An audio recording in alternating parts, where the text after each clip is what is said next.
Book 2, The World is Changing. Chapter 1, Summer of the African Invader. The previous year was a breakout year for the One-Eyed Jacks in North America, beginning with their hugely successful opening at the new casino in Las Vegas, the Volcano. They opened to rave reviews, which sent their international popularity soaring as well. The success of the Volcano was primarily due to the Caldera Arena hosting the amazing performances of the One-Eyed Jacks. Additional celebrities were brought in from all entertainment venues as well as the world of sports, albeit American sports. I talked with Marius shortly after the opening to congratulate them, and he invited Cheesy and I to join them in Los Angeles for their appearance on The Vile Tongue, a late-night talk show hosted by the Poison Voice. Cheesy and I knew of the Poison Voice primarily through his offspring, Heidi and Holly, the twins that played a fabulously mean trick on Richard back in our Ridgeway days. He's known as the Poison Voice with the Vile Tongue, but his stage name is Hialeah Toxic, and his girls are known as the Toxic Twins.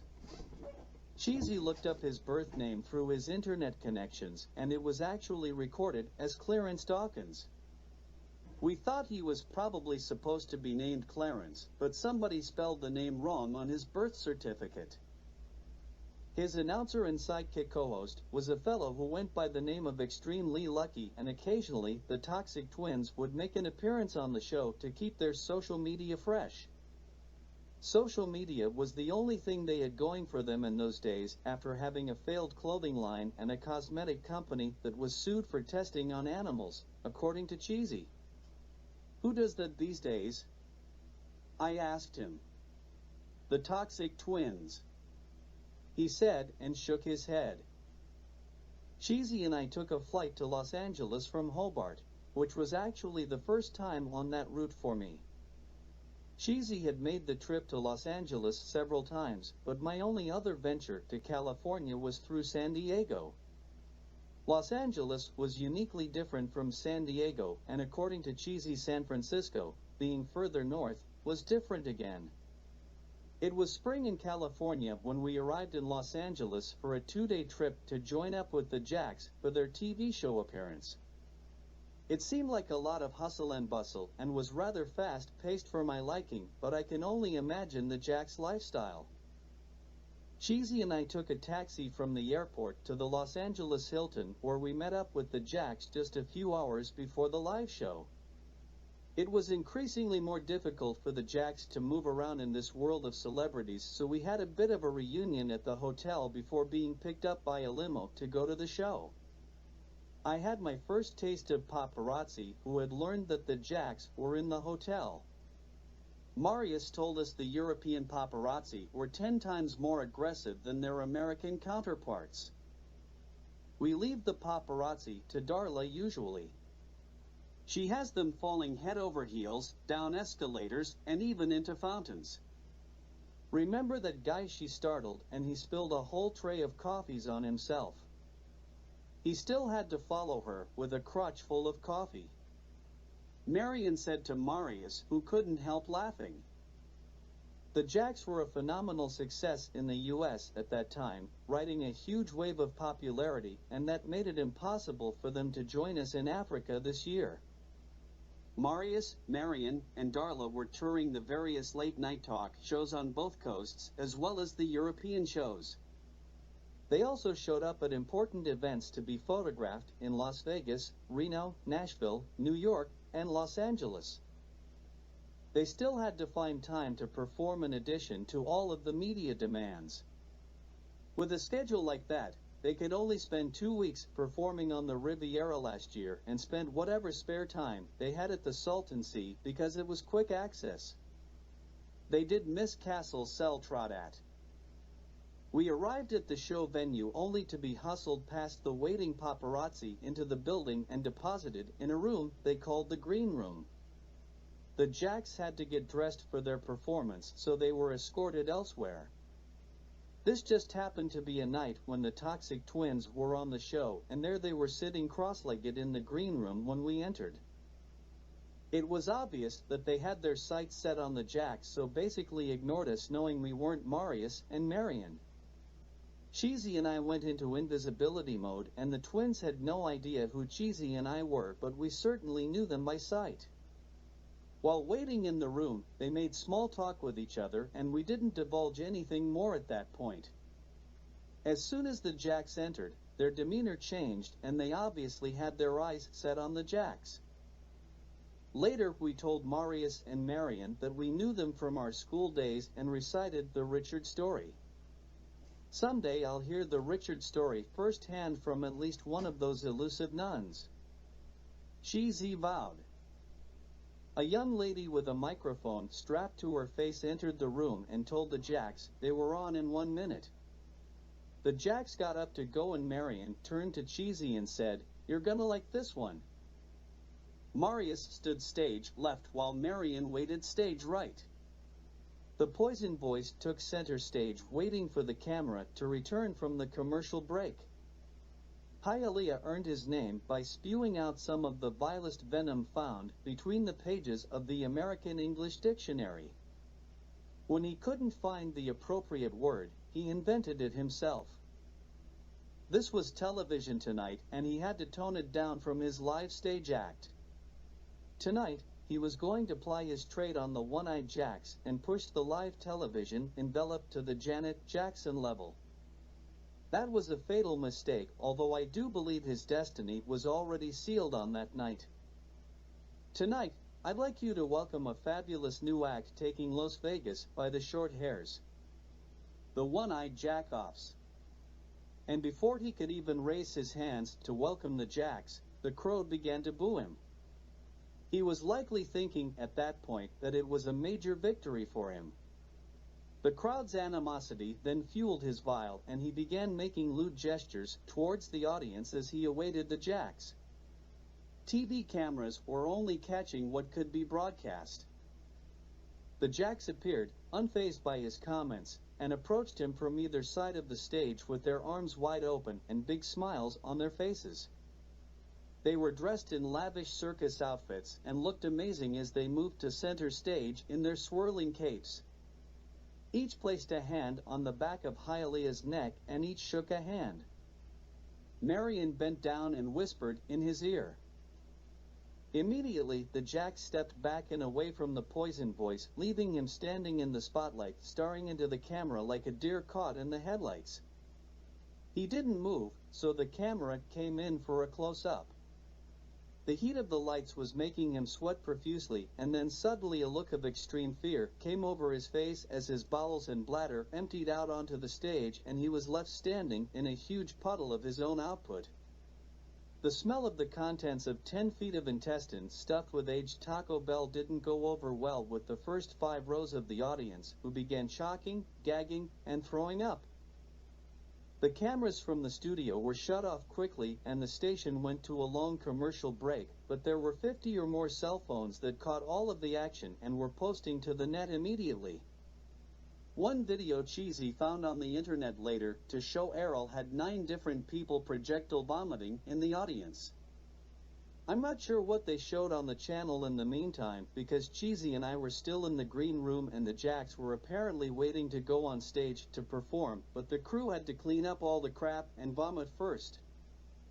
The Toxic Twins left the green room to find out what happened to their father. When the show resumed, the first 5 rows were emptied and the rest of the crowd was going wild, especially when the Jacks retook the stage to perform their act. The act they had planned required 2 keyboards to be placed in the center of the stage back-to-back. One was set up for the left hand and one for the right hand. 2 bubble projection machines were placed in between the Jacks and the audience. The lights dimmed and the audience went silent. Spotlights hit the Jacks and the machines. Marius was playing the keyboard with his right hand, and in his left hand was a glove with a whip device built into it. He snapped it for effect prior to beginning just to show the audience what it was. Marion had the same setup, but with his left hand on the keyboard and his right held the gloved whip, which he gave an initial snap to the audience. The song they had chosen for this trick was the classic Tiny Dancer by Elton John.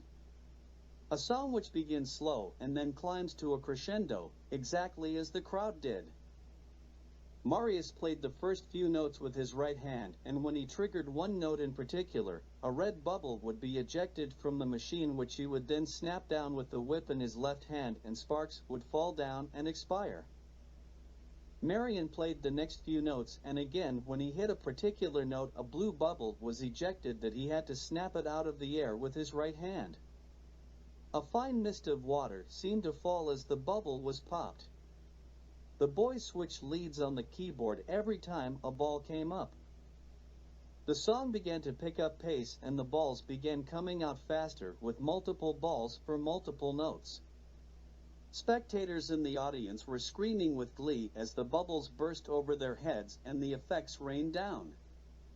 They reached a fevered crescendo, and then, as the song ended, the jacks bowed to the audience, the lights were cut, and they exited by their respective wings. With the jacks finished their act, they came by the green room to get Cheesy and I, and we left by a helicopter from the roof of the studio without even changing from their costumes. The helicopter took us back to the Hilton, and we were inside our suite without seeing a single paparazzi. I asked Marion what he whispered to Hialeah Toxic before the big fiasco, and he responded, one word: Gaboon. Marius told us a bite from a gaboon viper causes symptoms like rapid swelling, intense pain, and shock, but other symptoms include defecation, urination, swelling of the tongue and eyelids, convulsions, and unconsciousness. Florin is a genius at extracting some of the proteins or enzymes from the venom to create just the specific effect he wants. In this case, the bladder dumping events without the more dangerous effects of the venom. He had to wait for us to stop laughing to continue. The toxins were in our rings. Each ring had one of two components necessary to envenomate the voice and a tiny needle that we exposed when we wanted to be. And Cheesy asked, what happens if you prick yourself? If we were to accidentally inject ourselves with our rings, nothing would happen because you need both components of the formula.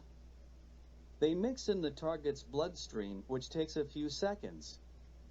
The hot lights sped it up even faster tonight. I'm sure Florin caught that if he was watching the show. Marion added, Florin told me there are 35 proteins of significant molecular mass in gaboon viper venom. He can split them up between about a dozen toxin families and then brew up his various concoctions. Some of these formulas go back centuries and others are more recent. Florin creates the effect he wants and then ramps up the effect and wraps it up in an implementation strategy. He makes these things foolproof and safe for us too. From my schooling, I knew snake venoms were complex mixtures of enzymes and proteins. I made a mental note to talk to Florin about this and find out how he did it. Bacteria was involved as a catalyst, I'll bet. Right now, I thought, let's just enjoy the shit hitting the fans. Marius added, Florin may have brewed this in the Cell Trodat lab, but he told me he got this particular formula from a friend of his in the Bulgarian Secret Service. There was so much more to Florin than met the eye, and I made a mental note to find out what that was. We spent the rest of the evening talking about everything from the Salton Sea to things we were doing in Tasmania, as well as everyone we mutually knew. It was a great reunion with the Jacks, but the next morning came too quickly, and they had the helicopter take us all to the airport.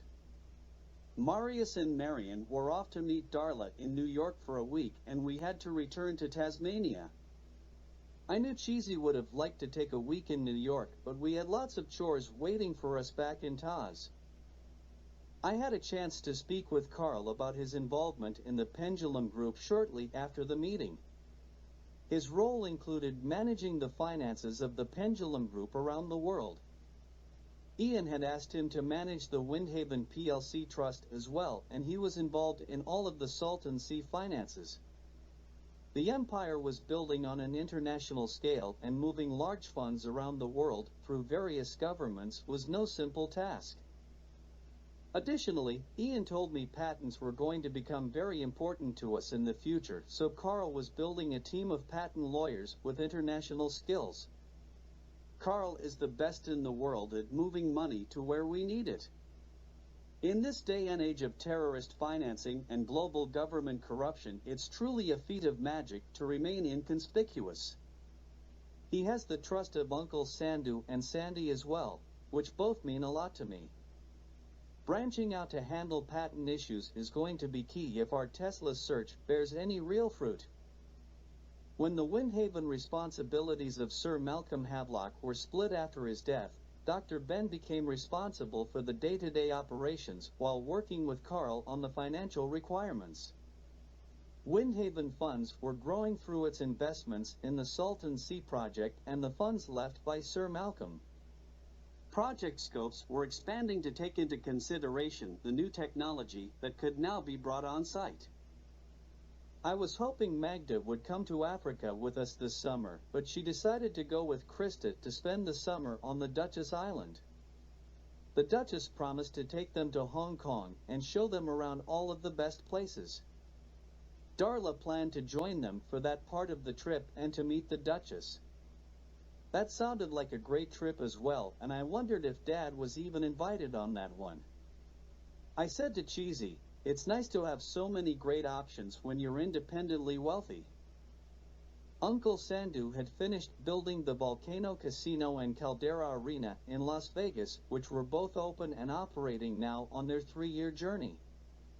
That gave him the opportunity to focus his attention on the Salton Sea builds the cell trade ads planned for the longer term, but before that, he decided to take the summer off and return to Moldavia for a couple months. Ian told me Uncle Sandu said he wanted to return to hunt down some books one of his people located that might be coming up for sale in Prague this summer. Alexei and April were home at Castle Seltradet on vacation from the University of Moscow for the summer. Alexei was working on a physics degree and April was earning her engineering degree. A new physicist was hired by the Pendulum Group to work on special projects with Florin arising from the Tesla research. She was Dr. Rosny Gregorine, previously of the Moscow Institute of Physics and Technology. She was extremely well regarded in several fields of energy research. I was looking forward to hearing more about her from Florin and Alexei, who was working with her as much as he could. That would certainly help him in his university studies. Ian informed me that General Alexei Anipov had the same issues as Dick with respect to committing to the Pendulum Group. However, the general will be retiring later this year and will be able to commit fully to the Pendulum Group at that time. His contacts in the Soviet Union should prove essential in trying to track down the phage research Dr. Sue's looking for.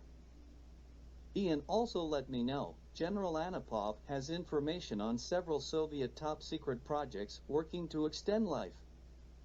One in particular took a lot of traction just prior to the Soviet breakup. It was known as Project Immortal.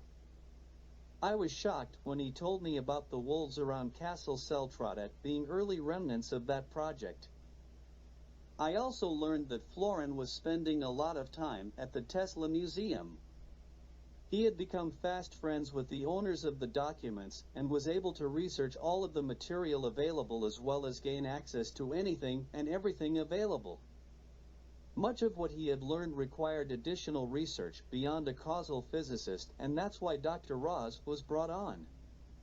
Ian told me they have some very interesting patents that Tesla either never got to register or have been removed from the registers in the countries they were registered in. Several were actually reassigned to different people, and that's why establishing the patents will be essential. Florin's been traveling to small towns in Siberia to meet with General Anipov to locate several Russian doctors who were working on phage projects prior to the breakup of the Soviet Union. With their funding gone in most cases, their data is the only thing of value keeping them alive. This could provide a great opportunity for Dr. Sue and the Windhaven crew to acquire this data as well as the knowledge extracted from it to date. Whenever a trip to an exotic destination like Africa or India is contemplated, months of preparation are required, getting shots and picking up prescriptions. This time I was far more familiar with where I was going and what facilities would be available to me when I got there. Knowing that allowed me to pack items of use not only by myself but by everyone in camp. Those included a variety of medical supplies that are considered over-the-counter in Australia but were very difficult for Dr. Ben to acquire locally. I didn't have to study the myriad of things that could kill me because I had met most of them the last time I was in Africa. Cheesy and Errol were with me on this trip, and as usual Cheesy had Errol worked up in a tizzy about the dangers of lions, scorpions, and snakes. But those are nothing compared to the witch doctors with their katangas and bags with faces on them hanging from their waists. Don't piss those guys off, mate. Our business in Tasmania was starting to take shape with a few important clients and each of us making significant progress with our respective doctorates. We purchased a couple of acres on the River Derwent and Uncle Artis, constructed a lab building for us as well as another building for us to live in on site. He was looking for a used boat, but that was not a high priority at the moment.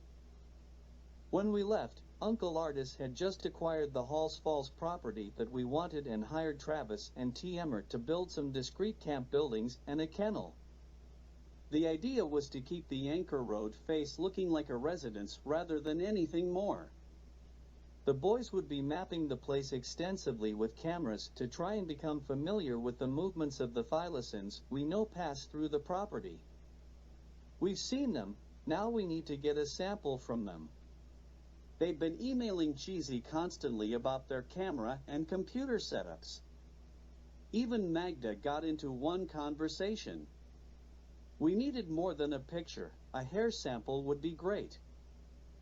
Dick was able to get a month's leave and joined us for the first part of our summer in Africa.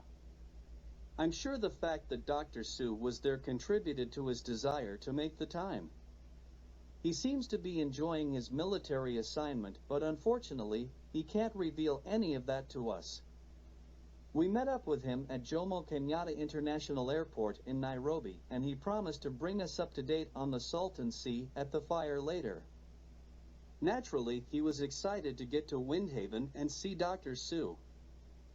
We could now officially call Ian, Dr. Ian, as he had met all the basic requirements necessary but still had some loose ends to attend to at McMaster Hospital in Canada.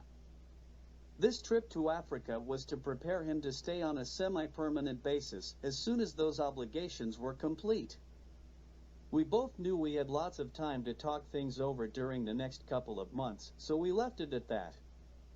On this trip we were staying at Ian's father's house, which was going to be his principal residence upon relocation. Cheesy, Errol and I were barely through customs when Ian showed up with his friend Martin, who was again flying us to his landing strip near Bangale, just 20 kilometers from Windhaven. I was going to miss the drive in Sir Malcolm's car, but Ian told me, we sold the car to an African prince who can afford to have the dents removed monthly. It's actually a very interesting story, I must tell you some night. Sandy and Rick were flying in from India, but were not expected for another 12 hours, so we went on to Windhaven without them. Ian led us to the small plane, waiting to take us on another experience in a six-seater only a few hundred feet above the ground. Errol hadn't been in a small plane like this before in Cheesy, and I continued to comment on what shade of green we thought he was turning. It was Angus and Jeffrey who met us at Martin's hangar when we landed. We climbed into the two vehicles they brought and left Martin's hangar to make our way along the familiar dusty road to Windhaven. The short journey was made shorter by the brisk conversation of everyone trying to catch up at once. The last time I arrived at Windhaven, I was shocked by the simple design of the camp with respect to other homes in Ian's family. This time was no different. As we approached the principal residence of Windhaven, I could see it was considerably more elegant by African standards, but still rather austere by English standards. A one-floor open concept with lots of windows filtering breeze through the house at all angles. The windows of course had screens to keep out the unfriendly neighbors, and the gardens featured large shade trees all around the house. Wind chimes hung from every space that offered them a perch, and they seemed to play their tunes on cue. The home had a grand facade with a covered entrance where large trees offered shade to those waiting to come in. Ian told us the Mutunguru tree is believed to be the tallest tree in Kenya, but after the Intandrophragma excelsum, which is the tallest tree in Africa growing in the Kilimanjaro Valley of Tanzania. They have a stand there of specimens over 80 meters tall. Those may not be tall by your standards, Errol, but around here that's big. Once through the double front doors, a large room opened and presented itself to the visitor. A very definite African motif struck the first-time visitor, featuring a large circular fireplace in the middle of the room as the focal point. Hallways led to wings off each side of the massive room and crossed again at the back of the structure to form a large internal atrium and conservatory. The home had 3 full-time employees available to meet the whims and wishes of the lord of the manor. In this case, Ian's father, who really was a lord. There was plenty of room at Windhaven, so once we were settled into our respective accommodations, we joined Ian in the atrium garden to have tea and wait for Sandy and Rick to arrive. Ian told Cheesy and I that one of the things he wanted to look into while we were at Windhaven was the cluster of rocks and the cave that he and Jay found on the property. It's located on the land that Sir Malcolm left to my father. It extends Windhaven to the north by several kilometers. Rick's brought some additional documents I asked him to bring from India that refer to Sir Malcolm and Lord Andrew's involvement with an American doctor, but I'll leave that till Rick arrives. Eventually Sandy and Rick were dropped off at Ian's house by Jeffrey and Hamish, who continued on to the labs.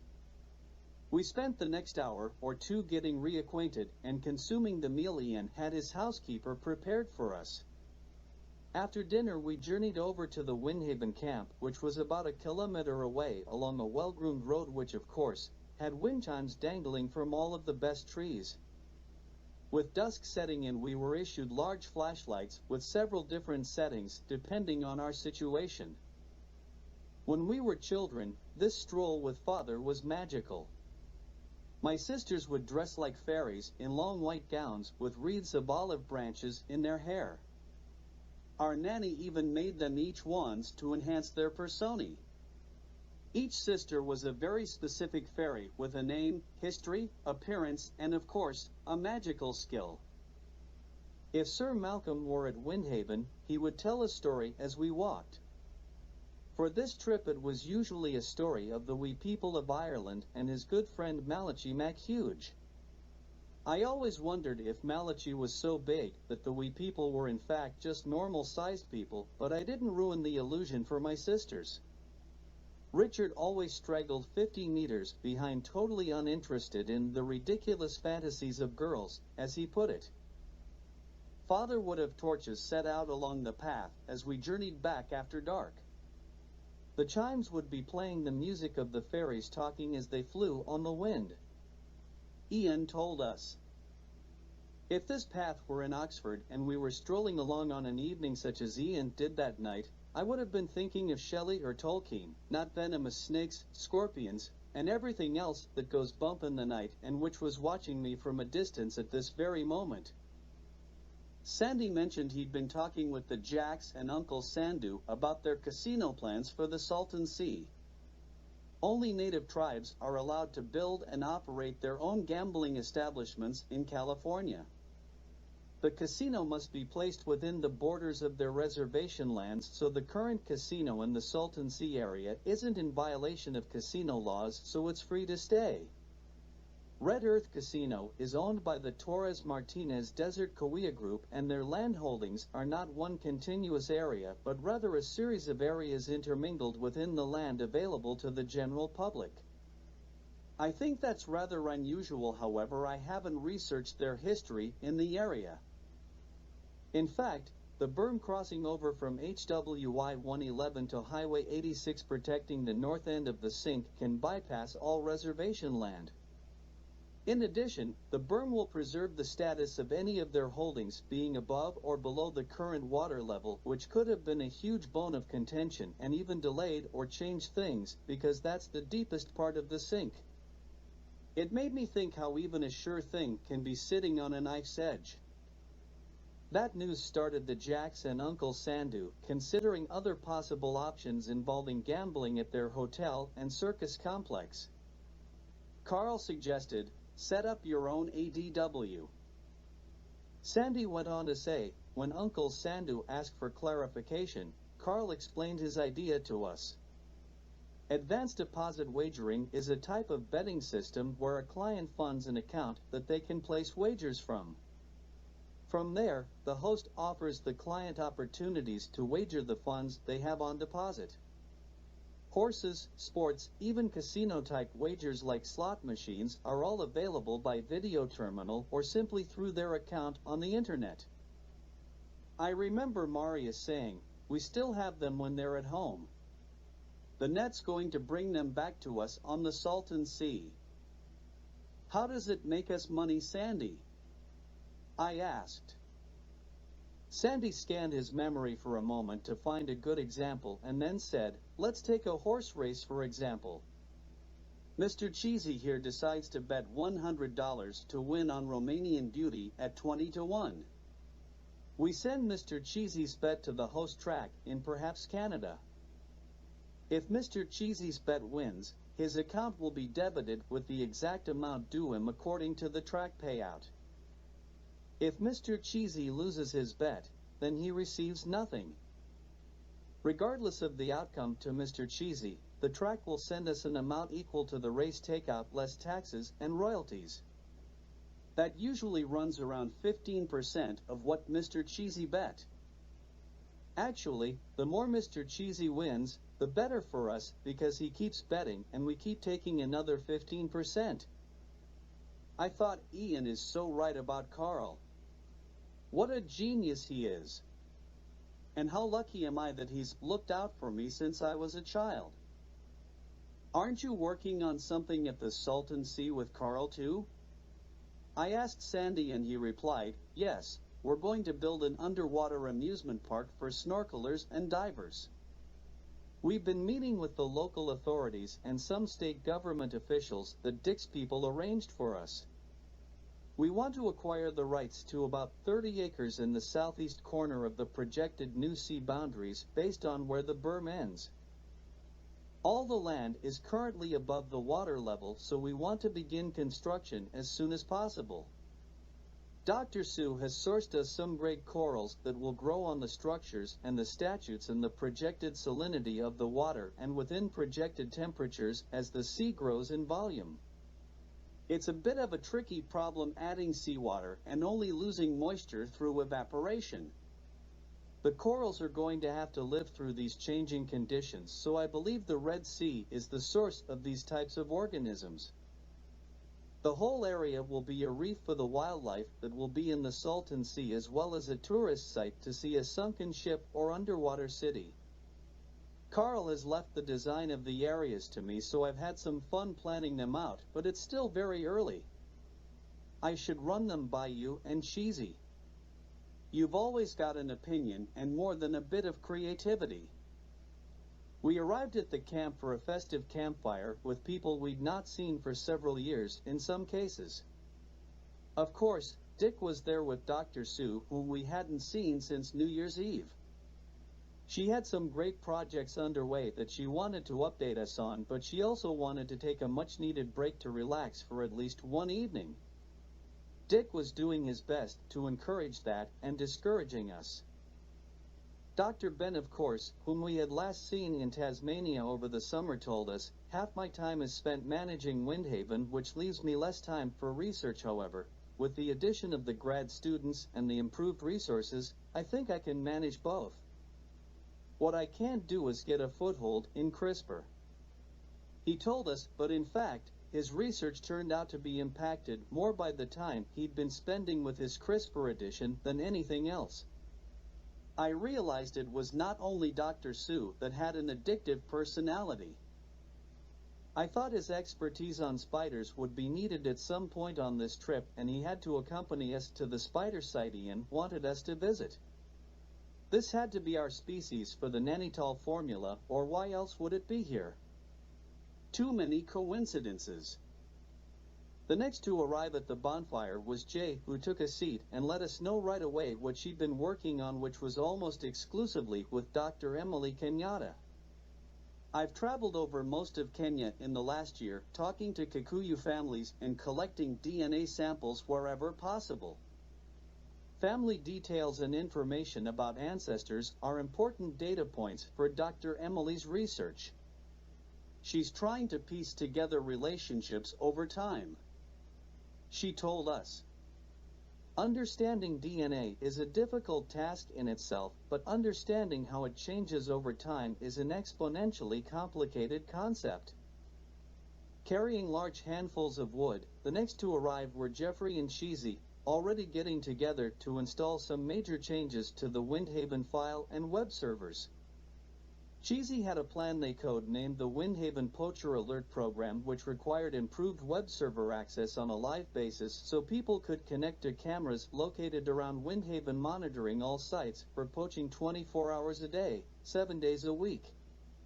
New cameras, routers, and extenders were purchased to maximize live monitoring, and, on this trip, we were all helping to install them. The animals needed our help, especially the rhinos. Patrons from around the world were willing to pay for the privilege of being responsible for monitoring an area of land in Africa to personally fight poaching. They were scheduled for a block of time to watch for poachers or suspicious activities. That may be seen as intrusive by North American or European standards, but the areas in question belong to Windhaven and migration paths in many cases. The savanna locations like Windhaven were ideal for this type of monitoring, and infrared at night could be used effectively at a distance. The patrons would be able to notify local authorities of any issues or concerns through the website software, and a local team would respond in real time to try to prevent the incident if they deemed it were necessary. This was being set up at Windhaven, so Kim and Jeffrey were the local authority who would respond. Infrared cameras that provided a view of heat signatures moving about the land were located on poles and could be rotated 360 degrees by the viewer. There was some slick advertising done on the internet, and the One-Eyed Jacks even gave it several plugs through their media channels. This wasn't ideal for everywhere in Africa, but here it was. Funds earned by the Windhaven Poacher Alert Program were being directed to improving water resources in the areas they covered for both people and animals. Some locals had to travel kilometers every day just to get drinking water, but this was not an easy problem to solve in this part of the world.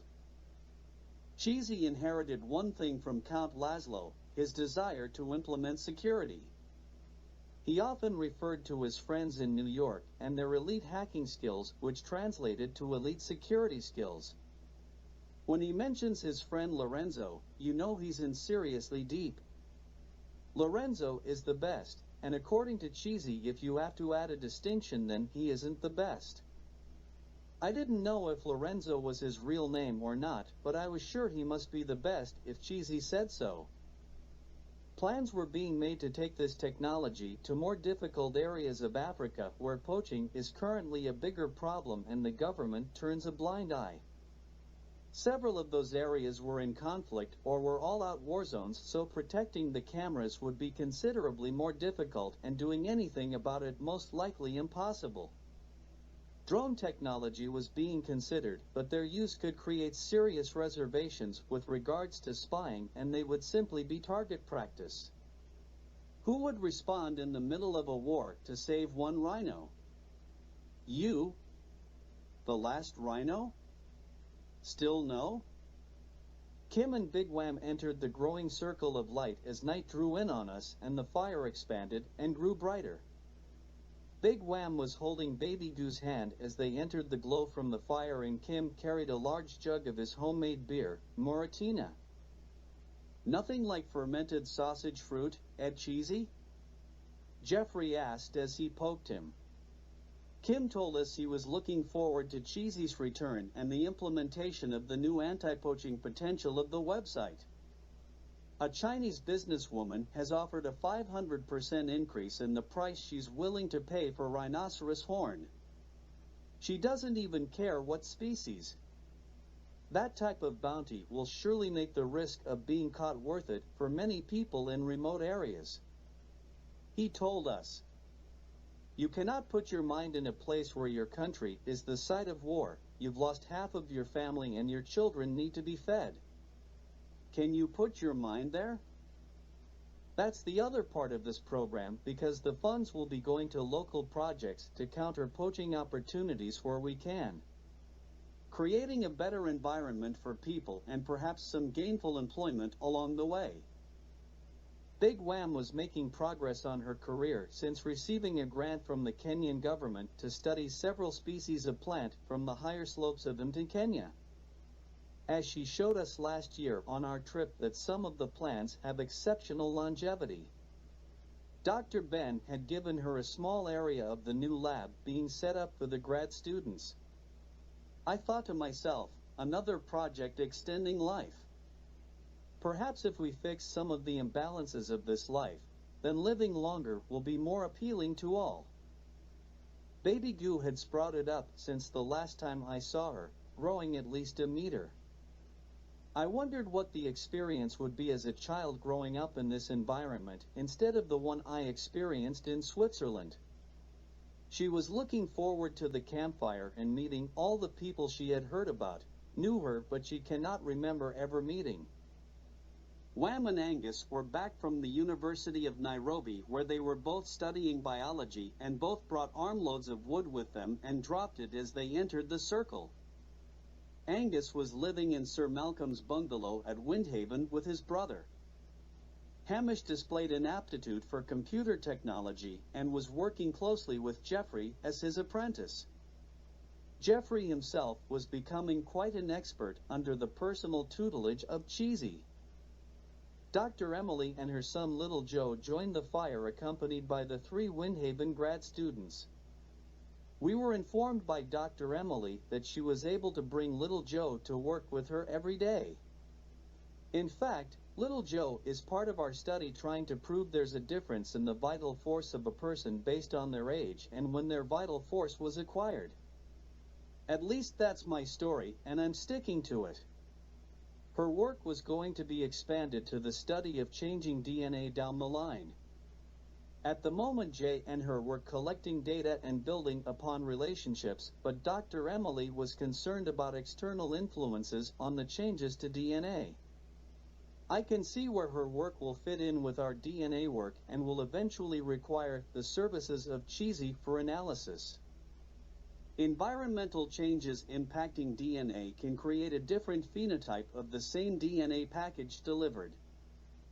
The new grad students were assigned to Windhaven primarily to aid Dr. Sue's project, which was taking the most focus at Windhaven currently, according to Ian.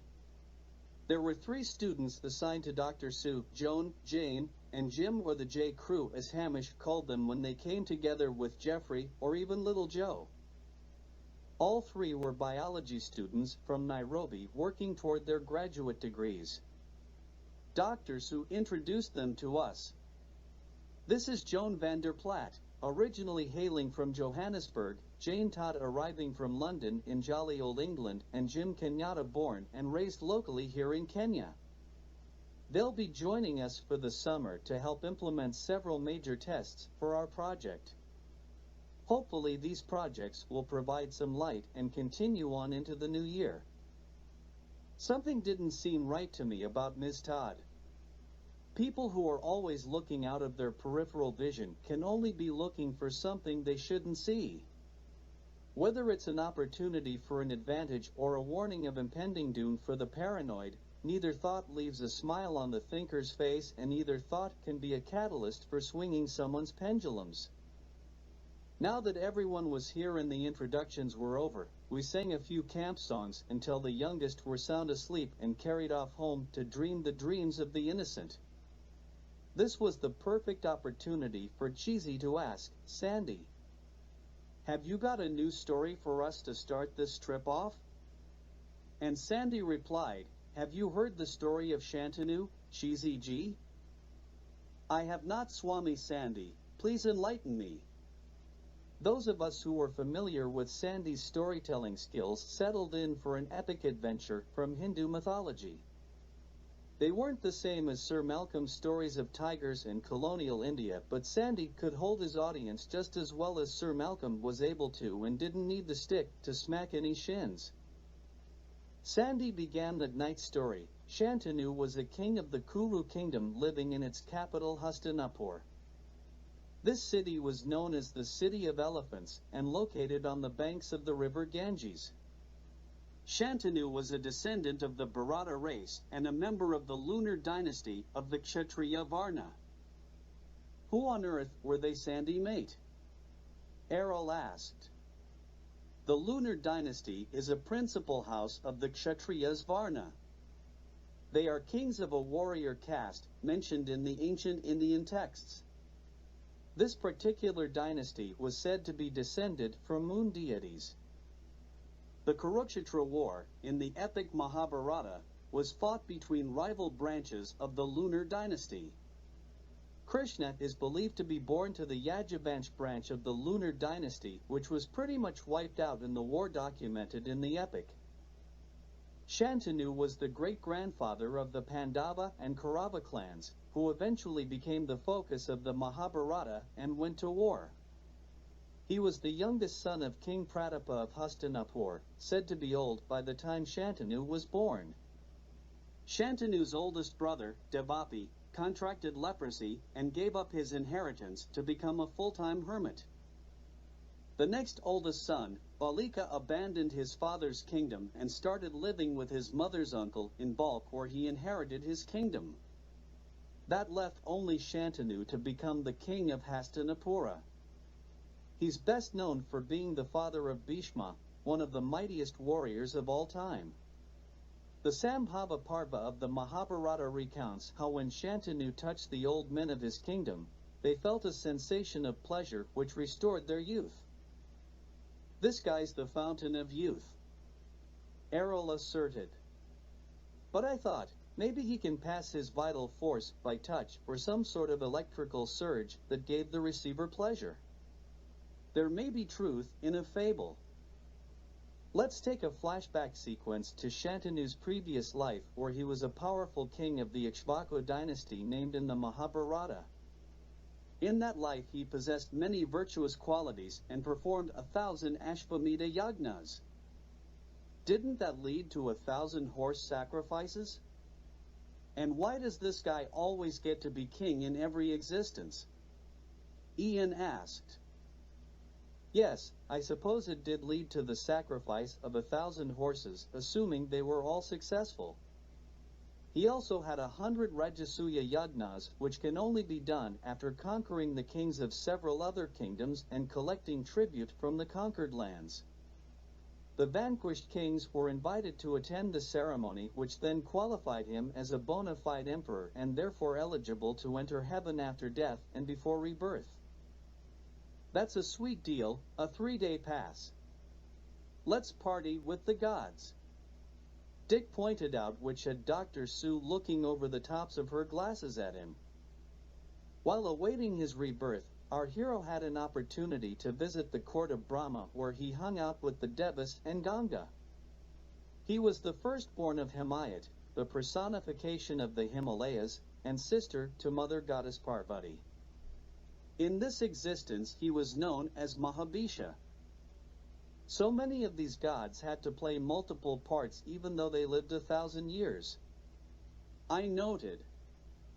While the Celestials were worshipping Brahma and hanging about lounging on sofas and listening to harp music, a wind blew through which displaced Ganga's clothes, revealing her shapely body. Everybody in attendance bent their heads and averted their gaze. Everyone, of course, except Mahabisha, our hero, who kept gawking at her. When Brahma saw this, he lost his cool and cursed our hero to be born immortal. Man, he must have been pissed. What could be worse than being mortal? Shizi said.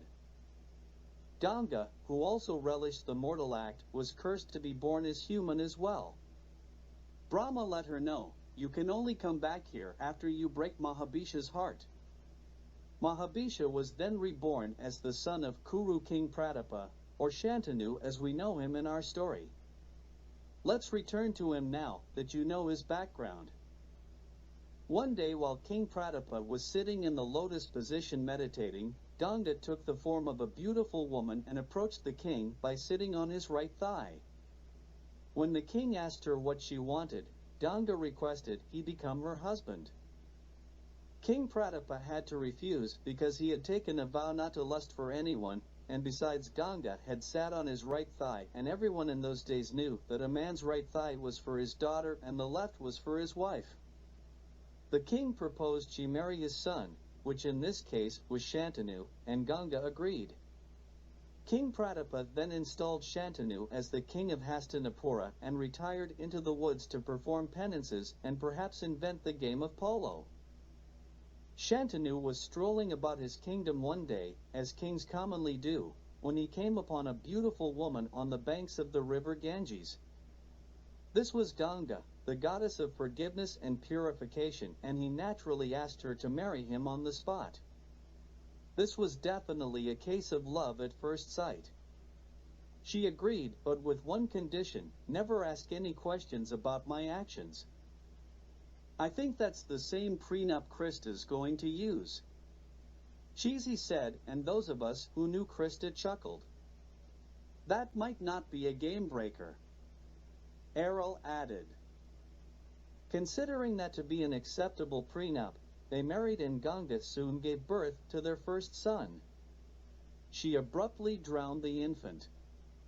Shantanu could not ask the reason why she did this, but it broke his heart. One by one, 7 sons were born and 7 sons were drowned by Ganga. Why couldn't they stop her sooner? Errol asked and Shizi replied, she's the queen.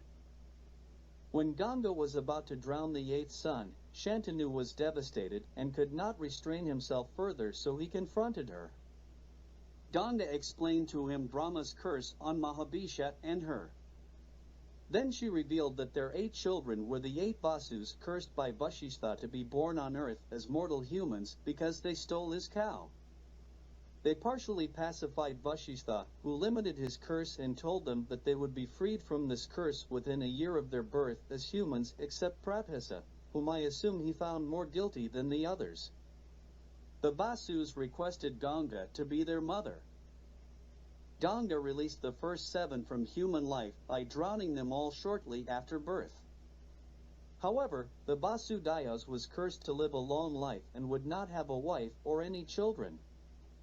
Prabhasa incarnated, was left to remain alive by Ganga but imprisoned in his mortal form, in which he later became known as Bhishma, the great warrior.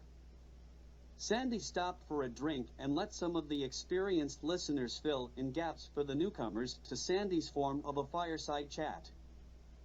Cheesy asked Dick, does a great warrior have to remain single, Dick? And he received back a flurry of visual daggers. Sandy saved him by jumping back in. The sage Vashistha also gave a boon to him which would make him virtuous, conversant with all the holy scriptures, and an obedient son to his father. Ganga took him to train for the king's throne, which left Shantanu consumed by grief, thinking about spending the rest of his life without Ganga. This led him to practice brahmacharya, a practice of celibacy and living within self that helped him rule his kingdom well.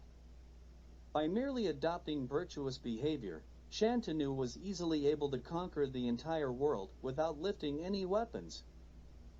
All the kings declared Shantanu as emperor, and he even gave up hunting to gain popularity with his subjects. One day, while walking along the banks of the Ganges, Shantanu saw that the river had become shallow, and that concerned him. While searching for the cause of the phenomenon, he came across a handsome young boy who had slowed the river's flow with his celestial weapon. The young boy was his son. However, Shantanu didn't recognize him because he had set eyes on the boy for only a brief moment after his birth. This was his 8th son. The boy recognized his father. However, he didn't reveal himself, but instead disappeared from his sight using his power of illusion. Perhaps he went to the same place Magda's pet peepers goes, I thought. Shantanu, upon seeing this, wondered whether the boy was actually his son, and he called upon Ganga to show the boy to him. Ganga appeared and revealed to him that the boy was actually his son Debavrata, and that he was taught the knowledge of the holy scriptures by the sage Vasistha and the art of warfare by Parshurama. After revealing the truth about Debavrata, Ganga told Shantanu to take him to Hastinapura and named Debavrata as his heir. Shantanu was pained by his separation from Ganga, but was overjoyed receiving such an accomplished son. He performed 7 Ashvamedha yagnas on the banks of the Yamuna with the help of Debavrata. 4 years later, Shantanu, while traveling near the banks of Yamuna, smelled a sweet scent coming from somewhere. While searching for the cause of the scent, he came across Satyavati, from whom the scent was emanating. Satyavati was an adopted daughter of the chief of the fishermen of her village. Upon seeing her, Shantanu fell in love with her and desired to marry her. This bloke is a big love at first sight kinda guy, isn't he? Errol pointed out. Upon asking for his consent, her father agreed to the marriage on the condition that Satyavati's son would inherit the throne of Hastinapura. King Shantanu was unable to give his word on accession, as his eldest son Debavrata was the heir to the throne. Debavrata, however, came to know the cause of his father's depression, and for his father, he gave his word to the chief of the fishing village that he would renounce all his claims to the throne in favor of Satyavati's children. Wait a minute, Swami, I thought his son was Bhishma, who was reincarnated from Prabhasa. Shizi stated. Bhishma is also known as Pitamaha, Gangaputra, and Debavrata. He was the supreme commander of the Kaurava forces in the Mahabharata. The young Debavrata was known as Gangadatta when he was handed over to Shantanu by Ganga. In this story, he gets the name Bhishma. To reassure the skeptical chief further, Debavrata also vowed lifelong celibacy, ensuring that future generations born to Satyavati would not be challenged by his offspring. Her father immediately agreed to the marriage of Satyavati and Shantanu. Debavrata was renamed by the Celestials as Bhishma, which basically means one who has taken a terrible vow. Ah, there it is. Celestial bonehead. Shizi laughed. Upon returning with Satyavati to Hastinapura, he told his father of the vow. Shantanu was impressed by his actions, so he gave him a boon that he would only die if he wanted to. Shantanu and Satyavati went on to have 2 sons, Chitrangada and Vichitravirya. Upon King Shantanu's death, Vichitravirya became the king of Hastinapura because Chitrangada had been killed by a Gandharv while Shantanu was still alive. Gandharv are those celestial beings, aren't they? The divine singers and dancers? Shizi asked. Yes, that's them, Cheesy G. Sandy said. And that's the story of Shantanu. We all applauded and thanked him for another great story. Cheesy and I talked later about Sandy's stories.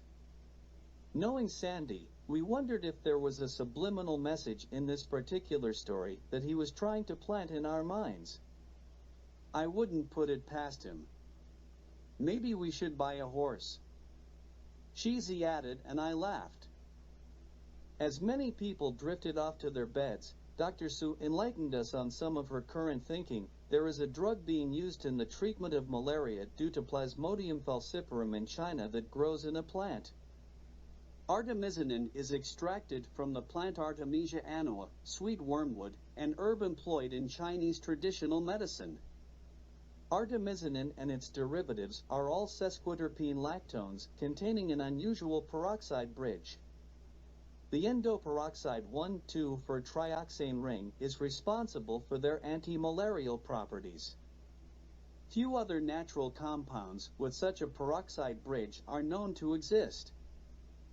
Artemisinin and its derivatives have the ability to kill faster and kill all the life cycle stages of the parasites, but low bioavailability, poor pharmacokinetic properties and high cost of the drugs are major drawbacks of their use. Signs are that malarial parasites are developing resistance to the drug. Therapies that combine artemisinin or its derivatives with some other anti-malarial drugs are the preferred treatment for malaria, but I was thinking we may be able to extract the gene from the artemisinin DNA and insert it in another plant which has symbiotic properties. Researchers have created plant-human hybrid cells that could help reveal the extent to which evolution has conserved chromosome functions across the plant and animal kingdoms. Plant genes inserted into mosquito gametes. Then she changed her focus. Proteins are large biomolecules and macromolecules that have one or more long chains of amino acid residues. Biomolecules can be amino acids, sugars, nucleic acids, proteins, polysaccharides, DNA, and RNA, which occur naturally in living organisms. Macromolecules, on the other hand, could be nucleic acids to store and transfer information or carbohydrates to store energy, provide fuel, or build structures. Perhaps it's a lipid to insulate and store fat or energy like a battery. It could even be a protein to provide structural support, transport, enzymes, movement, or even defense. All in all, a very versatile raw material. I've outlined several projects for the grad students to work on. We can go over them individually tomorrow, but in general we're looking at enzymes, which are proteins that speed up chemical reactions in our bodies. Build them up, break them down. Every living thing has enzymes, but they're also in manufactured products and food. They could definitely have an impact on dormant DNA gene sequences being activated by providing the protein required. Perhaps these modified proteins trigger latent diseases encoded in species DNA. Released by an enzyme the body had no intention of creating on this path. Ian noted. Why does the presence of something in an environment increase the cancers in locals by 500%? He added rhetorically. Like fracking in Western Canada, for instance. Exactly, Ian.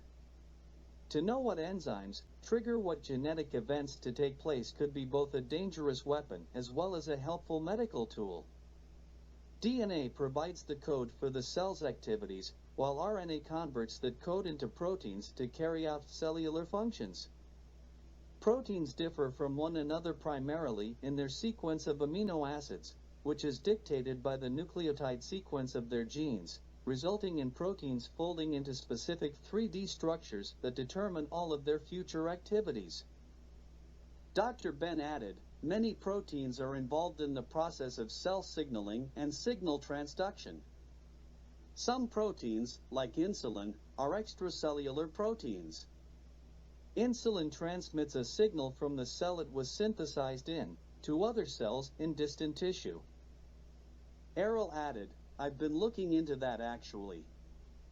Membrane proteins are receptors whose main function is to bind a signaling molecule and induce a biochemical response in a cell. They fall into several broad categories depending on their location. Integral membrane proteins are a permanent part of a cell membrane and can either penetrate the membrane or associate with one of the sides of a membrane. Peripheral membrane proteins are transiently associated with the cell membrane. A third of all human proteins are membrane proteins, and those are targets for more than half of all drugs created by humans. Errol and I have spent a great deal of time considering peptides as potential agents to deliver inputs to the immune system to fight diseases they are made unaware of. I added that was our focus with the Tassie Devil at that moment. Dr. Ben added, nonetheless, compared to other classes of proteins, determining membrane protein structures remains a challenge in large part due to the difficulty in establishing experimental conditions that can preserve the correct conformation of the protein in isolation from its native environment. The localization of proteins in membranes can be predicted reliably using hydrophobicity analysis of protein sequences. Hydrophobicity analyses of protein sequences? Cheesy asked, to which Dr. Ben informed us, a hydrophobicity plot is a quantitative analysis of the degree of hydrophobicity of amino acids of a protein. It characterizes or identifies possible structure or domains of a protein. The plot has the amino acid sequence of a protein on its x-axis and degree of hydrophobicity on its y-axis. Actually, right up your alley, Cheesy. Perhaps we can look into this further before the summer ends. I knew that many receptors had a binding site exposed on the cell surface and an effector domain within the cell, which may have enzymatic activity or may undergo a conformational change detected by other proteins within the cell. This all seemed so Star Trek to me, with ships docking with other ships. These ones were in plasma, not space. We all slept in late the next day, and by the time I came into the atrium for breakfast, Sandy and Rick were already meditating in a sunny patch in the corner. Rick didn't participate with us when we were being trained in the art of yoga by Sandy while we were in India due to a back injury.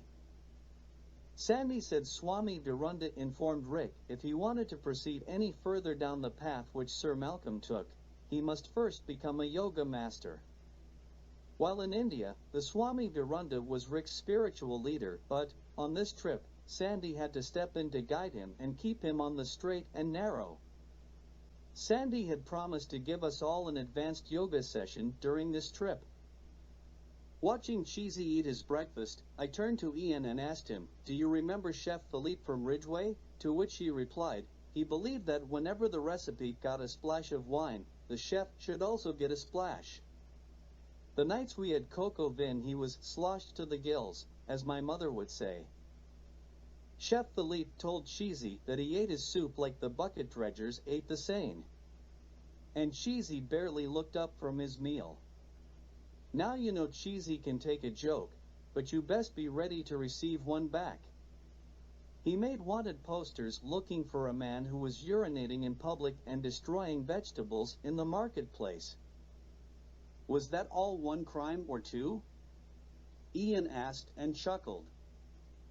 The image he used on the poster was Chef Philippe, but he just converted it with the sketch filter of his paint program. I said. He looked more real that way. Cheesy said and continued to slurp his soup. Then you posted them all over the marketplace where Chef Philippe bought his daily fresh ingredients. I added. I remember. Chef Philippe had to send his sous chef Maurice to the market because all of the vendors started throwing rotten vegetables at him when he passed. Ian said amid the laughter that was consuming us. And they would grab their crotch and shake it in his direction. I said as I doubled over with laughter, and Cheesy simply got up and walked into the atrium. After breakfast, we spread out our yoga mats next to where Sandy and Rick were already meditating. Cheesy whispered, "It's easier to meditate when scorpions aren't crawling up your ass." After yoga, we all met with Ian and Rick, who had some new information for us from India and more specifically from Nainital. Rick started out, "I've been mulling over Sir Malcolm's puzzle poem which was in the box he left in his house. Do you remember?" Magda broke the code of the puzzle box and revealed the poem, and he recited the poem for us in case we didn't already have it committed to memory. The hill papal is the tree with knowledge. Through the African soil on 8 legs, it scrambles. The precious nectar holds life and liberation, or death and new beginning. Kali collects the blood and Shiva demands each must drink. The earthly net will bring minds together. There were several people referenced in various documents I found in his library which may be important in this context. The first was a doctor from the southern United States whom Sir Malcolm had correspondence with on multiple occasions. Her name was Dr. Olivia Spangler, and he was introduced to her by Lord Andrew. We know Sir Malcolm accompanied the good doctor to Africa and more specifically Kenya, and even more specifically, Windhaven.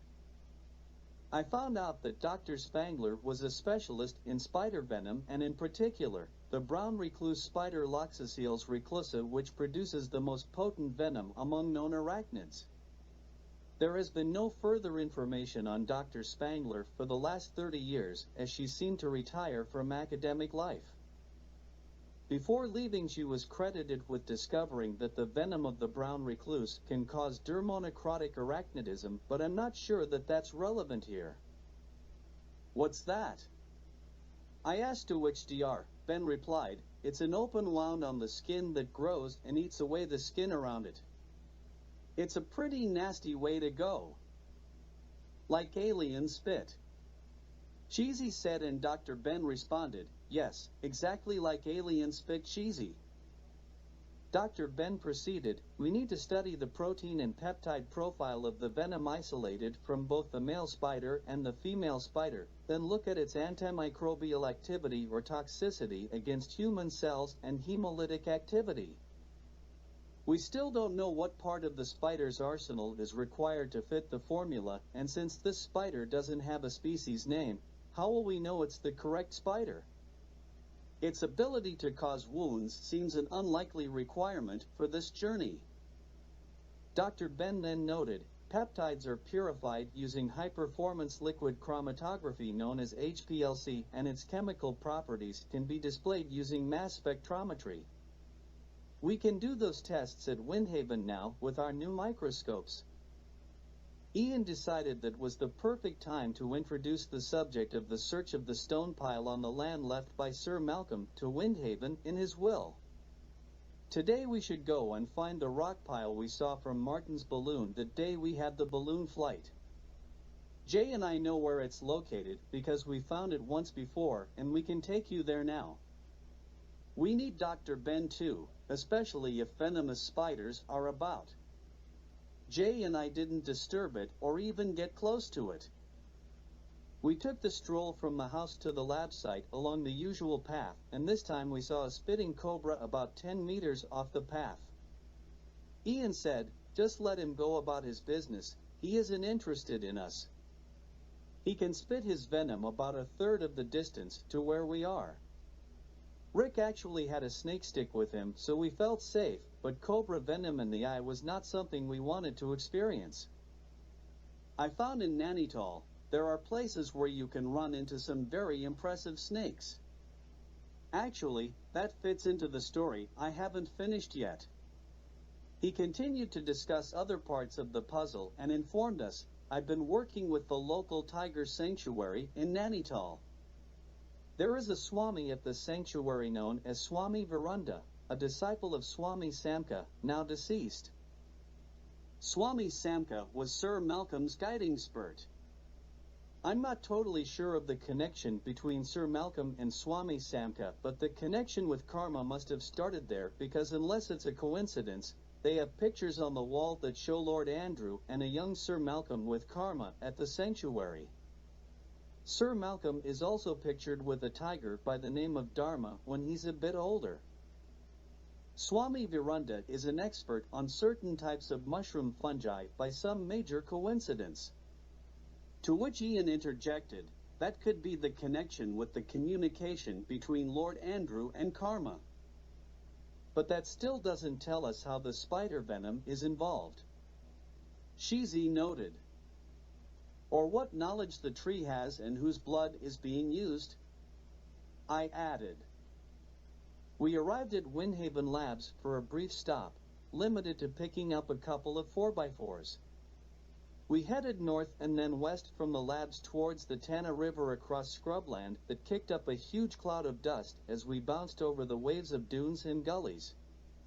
The wildlife could see us coming from kilometers away and scattered on our approach, leaving only the scorpions and death adders to stand their ground. The pile of rocks was not visible from where we stopped, and Jay was consulting a topographical map of the area. She pointed off to the north towards the river, and both vehicles darted off in that direction. As we approached, the mound of rocks rose above the surrounding landscape, and we disembarked from the vehicles. Dr. Ben cautioned us to keep well away while he investigated the site. The rocks were piled about 4 feet off the ground and concealed a small space inside the rock pile, but we didn't know why. Perhaps Dr. Spangler had to go inside to collect her specimens. This isn't like catching a snake or a big spider like a tarantula or even a scorpion. The brown recluse can be up your leg and in your underwear before you can scratch your nuts. Dr. Ben said, and pointed at Cheesy, who was suitably warned. Jay asked, "How are you going to catch it, Dr. Ben?" And he replied, "If this is a brown recluse, they are most active at night and can survive months without a food source, so they may not be active. Perhaps that's why there is a small entrance to a hollowed-out area below ground. However, I have a secret weapon. Cheesy, pass me my backpack." He took out a portable vacuum cleaner with a long extending hose on it. "That's how you're gonna catch the little buggers." Cheesy applauded. "Go for it, Ghostbuster," and Errol added, "E-gun." "My favorite." Jay followed up with a more intelligent question. "Will you recognize the brown recluse, Dr. Ben?" And he replied, "There's only one other spider it looks like, and that's the wolf spider. You have to look them in the eyes to tell them apart. The brown has 8 and the wolf has 6. There will be no tears of mysterious tenderness in any of those eyes, Mr. Shelley." Dr. Ben approached the stone pile with his socks over his pant legs and his vacuum hose in hand. He circled around the rock pile almost completely before he stuck the nozzle into the cave entrance, which was barely more than a crevice by this point. His attention was on the clear collection chamber as well as the hose itself. "I can't believe Dr. Spangler went in there looking for spiders," Dr. Ben said, to which I suggested, "Maybe she used a gas." Several more insertions were made, and he wiggled the nozzle around inside the area in the rock pile until he was finished. Making sure there were no spiders on the outside of the hose, he strolled back to us, looking into the clear container of the vacuum's dust trap. Several spiders could be seen crawling around inside the container. "Well?" Ian asked with bated breath. "They are brown recluse, but these are not what I was expecting." Dr. Ben informed us it's from the recluse family, but it's not a typical American brown recluse transplanted here in Africa as we were expecting. These spiders have an odd structure to them. I will have to do an autopsy on one before I jump to conclusions, but these appear to be ancient recluse spiders. We've got to get a DNA sample as well as a venom sample, then see if we can find the DNA of other recluse spiders. I have several males and a female in this jar. I'll take them back to the lab and set them up. Mark the GPS location in case I need to come back for additional samples. This spider was not a known species, and its origin was vague to say the least. Dr. Spangler must have planted this colony here with the help of Sir Malcolm. How they have survived this long is a mystery, but then I realized that Sir Malcolm probably came to Africa for this specific reason: ensure the spiders survive. Sir Malcolm must have harvested the venom or saliva and taken it back to Lord Andrew in India to make the concoction that allowed him to inhabit Karma's being. Why would he protect the spiders after coming to Africa? Was he planning to find a need for them again? I asked, and Ian suggested we must read Sir Malcolm's diary to find the answer to that question. How could they survive here for so long? Dr. Ben told us bites are uncommon. Brown recluse bites turn red. cause pain and itching for a few hours, and then break down the tissue. That can lead to an open sore, which can take a week to really develop. By that time, the person has no idea where they got the bite. Even if the doctor recognizes this as a bite from a spider that doesn't exist here, what's he going to do? These spiders bite as an act of defense and are very unlikely to harm humans unless they feel threatened. Their enemies are mosquitoes, just like us. There are probably lots of mosquitoes at certain times of year this close to the river. Look around, there's no reason for people to be here except us or perhaps poachers. Perhaps Sir Malcolm placed something in the cave that attracted dinner for them. We took our new species of spider back to the lab and Dr. Ben secured his new pets for observation and documentation. Venom, anatomy, and blood samples would eventually follow. Later that week, Sheezy and I had a meeting with Dr. Sue scheduled to learn about her current projects and what she is hoping to achieve from each to contribute to her grand design. We arrived at her office a little bit earlier than planned, so we sat and had a coffee while listening to her working with her students. Is there a common mechanism of eukaryotic sex? Recent reports talk of an ancient protein that's the key to gamete fusion and may be a potential target for malaria vaccines. When one cell divides into two, both must have the same genetic information. Therefore, before cell division occurs, the genes must duplicate themselves so all the genetic information ends up in each. Genetic reassortment, or the mixing of genes between two organisms to make a new genetic sequence, is known as creating a recombinant. A very powerful mechanism for evolution and adaptation. Each human is a recombinant of their parents' genes. Reduction division creates the first cell division in meiosis. In this process, the germ cells are formed. Remember, the chromosome number is reduced from diploid, which is 46 chromosomes, to haploid, which is only 23 chromosomes. The first meiotic division and the first meiosis. Then subsequent fusion of these two cells allows for additional vital processes to occur. Tell me what an allele is. She asked the students and Joan replied, an allele is one of two or more versions of a gene that individuals inherit when they acquire two alleles for each gene, one from each parent. If the two alleles are the same, the individual is homozygous for that gene. If the alleles are different, the individual is heterozygous for that gene. Good, she said. Reassortment is the mixing of the genetic material of a species into new combinations in different individuals, including the assortment of chromosomes and chromosomal crossover. I knew that from a historical perspective, reassortment was responsible for some of the major genetic shifts of the influenza virus. From the Asian flu to the Hong Kong flu pandemics. These flu strains were caused by the reassortment of an avian virus and a human virus. In addition, the H1N1 virus responsible for the swine flu pandemic was an unusual mix of swine, avian, and human influenza genetic sequences. Regardless of the method, the focus is on a protein known as GCS1, or generative cell-specific 1, or HEP2. It was first identified in screens for male fertility mutants that were defective in pollen tube growth in the plants Arabidopsis and Lilium longiflorum pollen. Then again, in a screen for mutants compromised at later stages of gamete interaction in the green algae Chlamydomonas reinhardtii.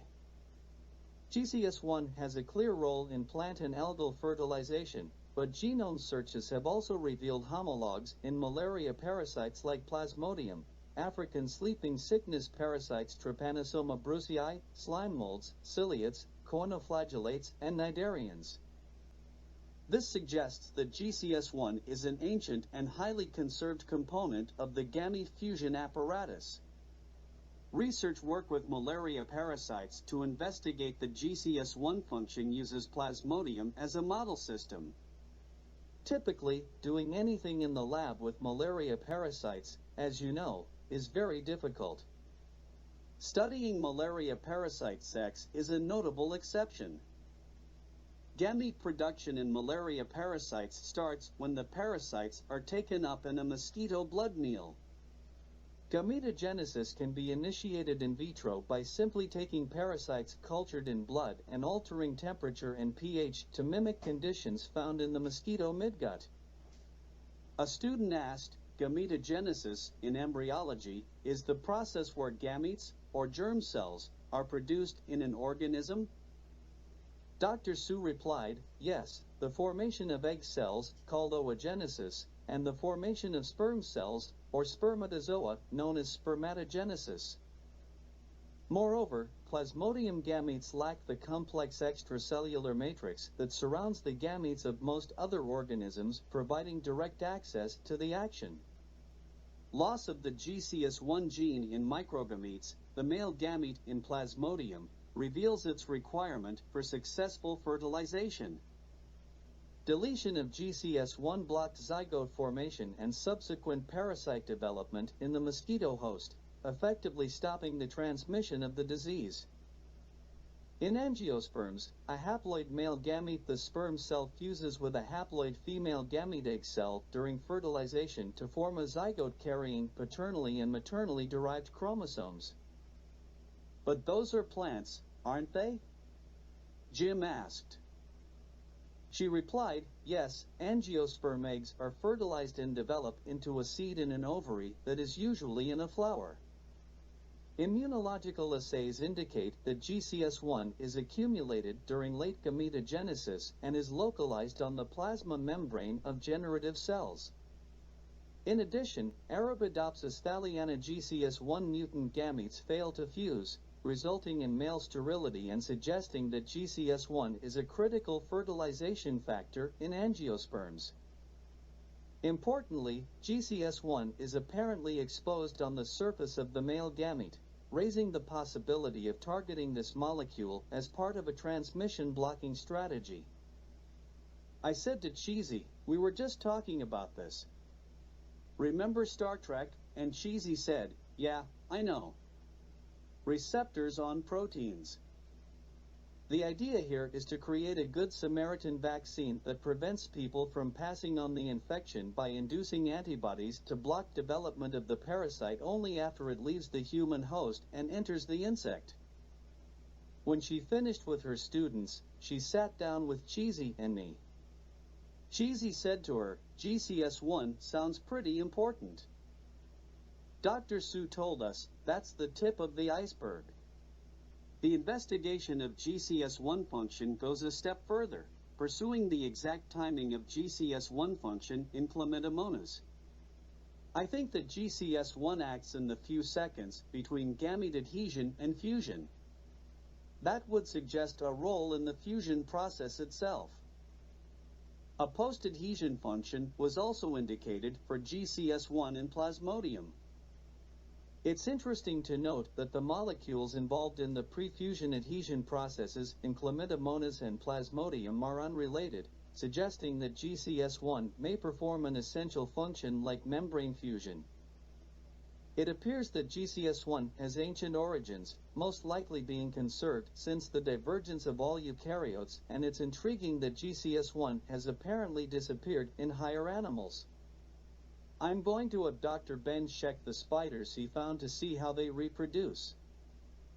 Good idea, I thought. That could be the piece missing that the spider... Man, he must have been pissed. What could be worse than being mortal? Cheesy said. Ganga, who also relished the mortal act, was cursed to be born as human as well. Brahma let her know, you can only come back here after you break Mahabhisha's heart. Mahabhisha was then reborn as the son of Kuru King Pratapa, or Shantanu as we know him in our story. Let's return to him now that you know his background. One day while King Pratapa was sitting in the lotus position meditating, Ganga took the form of a beautiful woman and approached the king by sitting on his right thigh. When the king asked her what she wanted, Ganga requested he become her husband.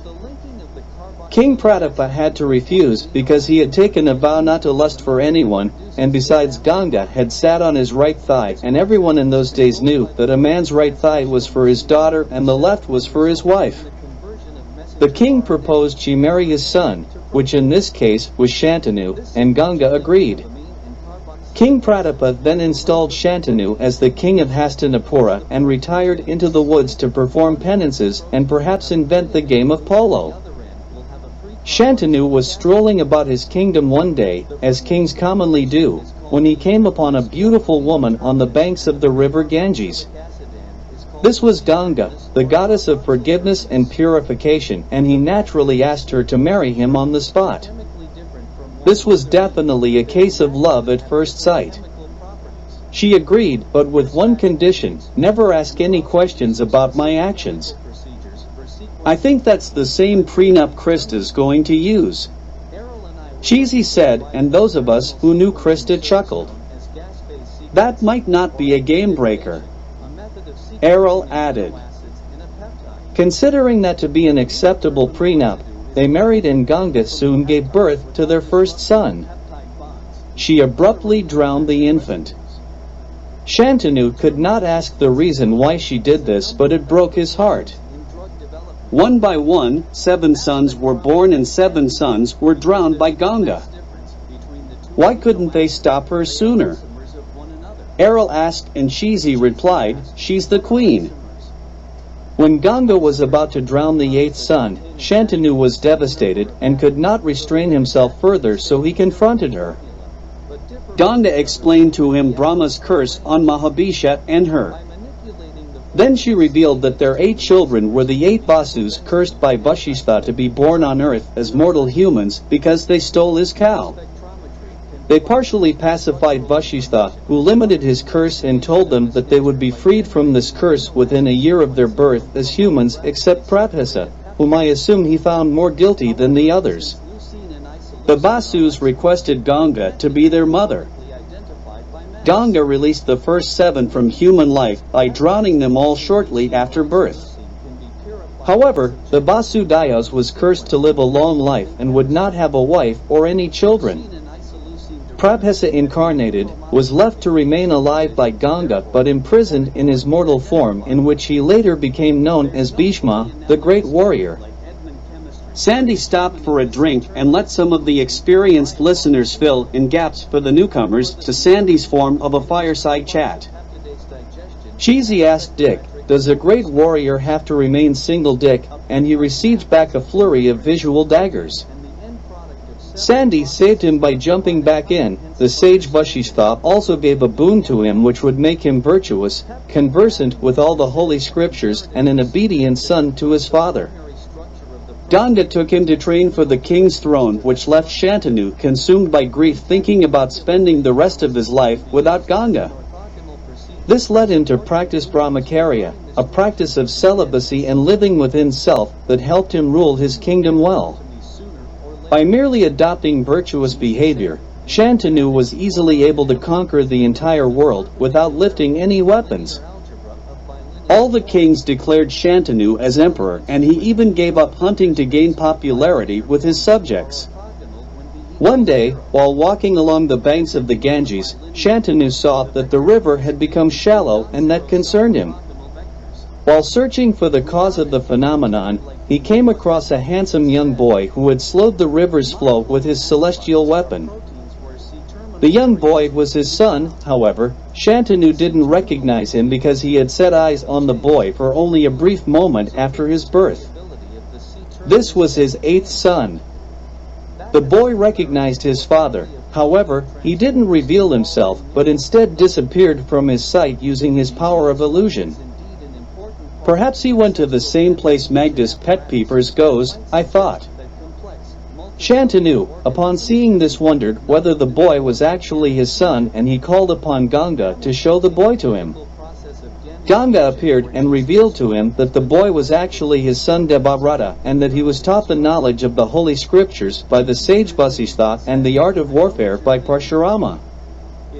After revealing the truth about Devavrata, Ganga told Shantanu to take him to Hastinapura and named Devavrata as his heir. Shantanu was pained by his separation from Ganga, but was overjoyed receiving such an accomplished son. He performed 7 Ashvamedha yagnas on the banks of the Yamuna with the help of Devavrata. 4 years later, Shantanu, while traveling near the banks of Yamuna, smelled a sweet scent coming from somewhere. While searching for the cause of the scent, he came across Satyavati, from whom the scent was emanating. Satyavati was an adopted daughter of the chief of the fishermen of her village. Upon seeing her, Shantanu fell in love with her and desired to marry her. This bloke is a big love at first sight kinda guy, isn't he? Errol pointed out. Upon asking for his consent, her father agreed to the marriage on the condition that Satyavati's son would inherit the throne of Hastinapura. King Shantanu was unable to give his word on accession as his eldest son Devavrata was the heir to the throne. Devavrata, however, came to know the cause of his father's depression, and for his father, he gave his word to the chief of the fishing village that he would renounce all his claims to the throne in favor of Satyavati's children. Wait a minute, Swami, I thought his son was Bhishma, who was reincarnated from Prabhasa. Shizi stated. Bhishma is also known as Pitamaha, Gangaputra, and Devavrata. He was the supreme commander of the Kaurava forces in the Mahabharata. The young Devavrata was known as Gangadatta when he was handed over to Shantanu by Ganga. In this story he gets the name Bhishma. To reassure the skeptical chief further, Devavrata also vowed lifelong celibacy, ensuring that future generations born to Satyavati would not be challenged by his offspring. Her father immediately agreed to the marriage of Satyavati and Shantanu. Devavrata was renamed by the celestials as Bhishma, which basically means one who has taken a terrible vow. Ah, there it is. Celestial bonehead. Shizi laughed. Upon returning with Satyavati to Hastinapura, he told his father of the vow. Shantanu was impressed by his actions, so he gave him a boon that he would only die if he wanted to. Shantanu and Satyavati went on to have 2 sons, Chitrangada and Vichitravirya. Upon King Shantanu's death, Vichitravirya became the king of Hastinapura because Chitrangada had been killed by a Gandharv while Shantanu was still alive. Gandharv are those celestial beings, aren't they? The divine singers and dancers? Shizi asked. Yes, that's them, Cheesy G. Sandy said. And that's the story of Shantanu. We all applauded and thanked him for another great story. Cheesy and I talked later about Sandy's stories. Knowing Sandy, we wondered if there was a subliminal message in this particular story that he was trying to plant in our minds. I wouldn't put it past him. Maybe we should buy a horse. Cheesy added, and I laughed. As many people drifted off to their beds, Dr. Su enlightened us on some of her current thinking. There is a drug being used in the treatment of malaria due to Plasmodium falciparum in China that grows in a plant. Artemisinin is extracted from the plant Artemisia annua, sweet wormwood, an herb employed in Chinese traditional medicine. Artemisinin and its derivatives are all sesquiterpene lactones containing an unusual peroxide bridge. The endoperoxide 1,2 trioxane ring is responsible for their anti-malarial properties. Few other natural compounds with such a peroxide bridge are known to exist. Artemisinin and its derivatives have the ability to kill faster and kill all the life cycle stages of the parasites, but low bioavailability, poor pharmacokinetic properties and high cost of the drugs are major drawbacks of their use. Signs are that malarial parasites are developing resistance to the drug. Therapies that combine artemisinin or its derivatives with some other anti-malarial drugs are the preferred treatment for malaria, but I was thinking we may be able to extract the gene from the artemisinin DNA and insert it in another plant which has symbiotic properties. Researchers have created plant-human hybrid cells that could help reveal the extent to which evolution has conserved chromosome functions across the plant and animal kingdoms. Plant genes inserted into mosquito gametes. Then she changed her focus. Proteins are large biomolecules and macromolecules that have one or more long chains of amino acid residues. Biomolecules can be amino acids, sugars, nucleic acids, proteins, polysaccharides, DNA, and RNA, which occur naturally in living organisms. Macromolecules, on the other hand, could be nucleic acids to store and transfer information, or carbohydrates to store energy, provide fuel, or build structures. Perhaps it's a lipid to insulate and store fat or energy like a battery. It could even be a protein to provide structural support, transport, enzymes, movement, or even defense. All in all, a very versatile raw material. I've outlined several projects for the grad students to work on. We can go over them individually tomorrow, but in general we're looking at enzymes, which are proteins that speed up chemical reactions in our bodies. Build them up, break them down. Every living thing has enzymes, but they're also in manufactured products and food. They could definitely have an impact on dormant DNA gene sequences being activated by providing the protein required. Perhaps these modified proteins trigger latent diseases encoded in species DNA. Released by an enzyme the body had no intention of creating on this path. Ian noted. Why does the presence of something in an environment increase the cancers in locals by 500%? He added rhetorically. Like fracking in Western Canada, for instance. Exactly, Ian. To know what enzymes trigger what genetic events to take place could be both a dangerous weapon as well as a helpful medical tool. DNA provides the code for the cell's activities, while RNA converts that code into proteins to carry out cellular functions. Proteins differ from one another primarily in their sequence of amino acids, which is dictated by the nucleotide sequence of their genes, resulting in proteins folding into specific 3D structures that determine all of their future activities. Dr. Ben added, many proteins are involved in the process of cell signaling and signal transduction. Some proteins, like insulin, are extracellular proteins.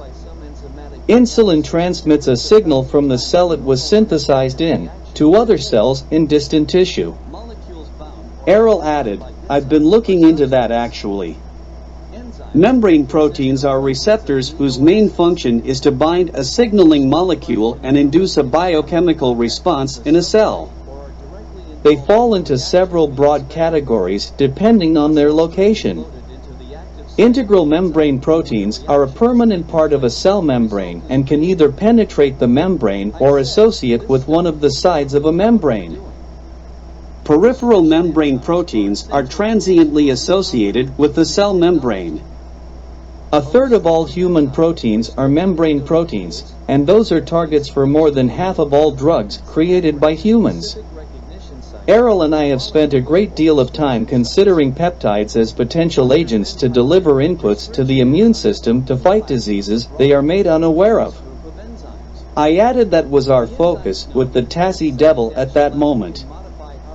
Dr. Ben added, nonetheless, compared to other classes of proteins, determining membrane protein structures remains a challenge in large part due to the difficulty in establishing experimental conditions that can preserve the correct conformation of the protein in isolation from its native environment. The localization of proteins in membranes can be predicted reliably using hydrophobicity analysis of protein sequences. Hydrophobicity analyses of protein sequences? Cheesy asked, to which Dr. Ben informed us, a hydrophobicity plot is a quantitative analysis of the degree of hydrophobicity of amino acids of a protein. It characterizes or identifies possible structure or domains of a protein. The plot has the amino acid sequence of a protein on its x-axis and degree of hydrophobicity on its y-axis. Actually, right up your alley, Cheesy. Perhaps we can look into this further before the summer ends.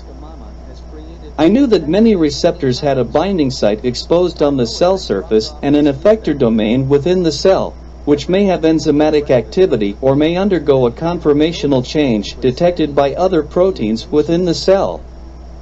This all seemed so Star Trek to me, with ships docking with other ships. These ones were in plasma, not space. We all slept in late the next day, and by the time I came into the atrium for breakfast, Sandy and Rick were already meditating in a sunny patch in the corner. Rick didn't participate with us when we were being trained in the art of yoga by Sandy while we were in India due to a back injury. Sandy said Swami Virunda informed Rick if he wanted to proceed any further down the path which Sir Malcolm took, he must first become a yoga master. While in India, the Swami Virunda was Rick's spiritual leader, but, on this trip, Sandy had to step in to guide him and keep him on the straight and narrow. Sandy had promised to give us all an advanced yoga session during this trip.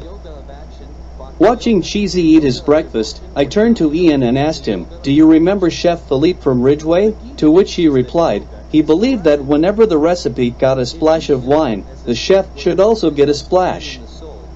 The nights we had cocoa vin, he was sloshed to the gills, as my mother would say. Chef Philippe told Cheesy that he ate his soup like the bucket dredgers ate the Seine. And Cheesy barely looked up from his meal. Now you know Cheesy can take a joke, but you best be ready to receive one back. He made wanted posters looking for a man who was urinating in public and destroying vegetables in the marketplace. Was that all one crime or two? Ian asked and chuckled. The image he used on the poster was Chef Philippe, but he just converted it with the sketch filter of his paint program. I said, "He looked more real that way." Cheesy said and continued to slurp his soup. Then you posted them all over the marketplace where Chef Philippe bought his daily fresh ingredients. I added. I remember. Chef Philippe had to send his sous chef Maurice to the market because all of the vendors started throwing rotten vegetables at him when he passed. Ian said amid the laughter that was consuming us. And they would grab their crotch and shake it in his direction. I said as I doubled over with laughter, and Cheesy simply got up and walked into the atrium. After breakfast we spread out our yoga mats next to where Sandy and Rick were already meditating. Cheesy whispered, "It's easier to meditate when scorpions aren't crawling up your ass."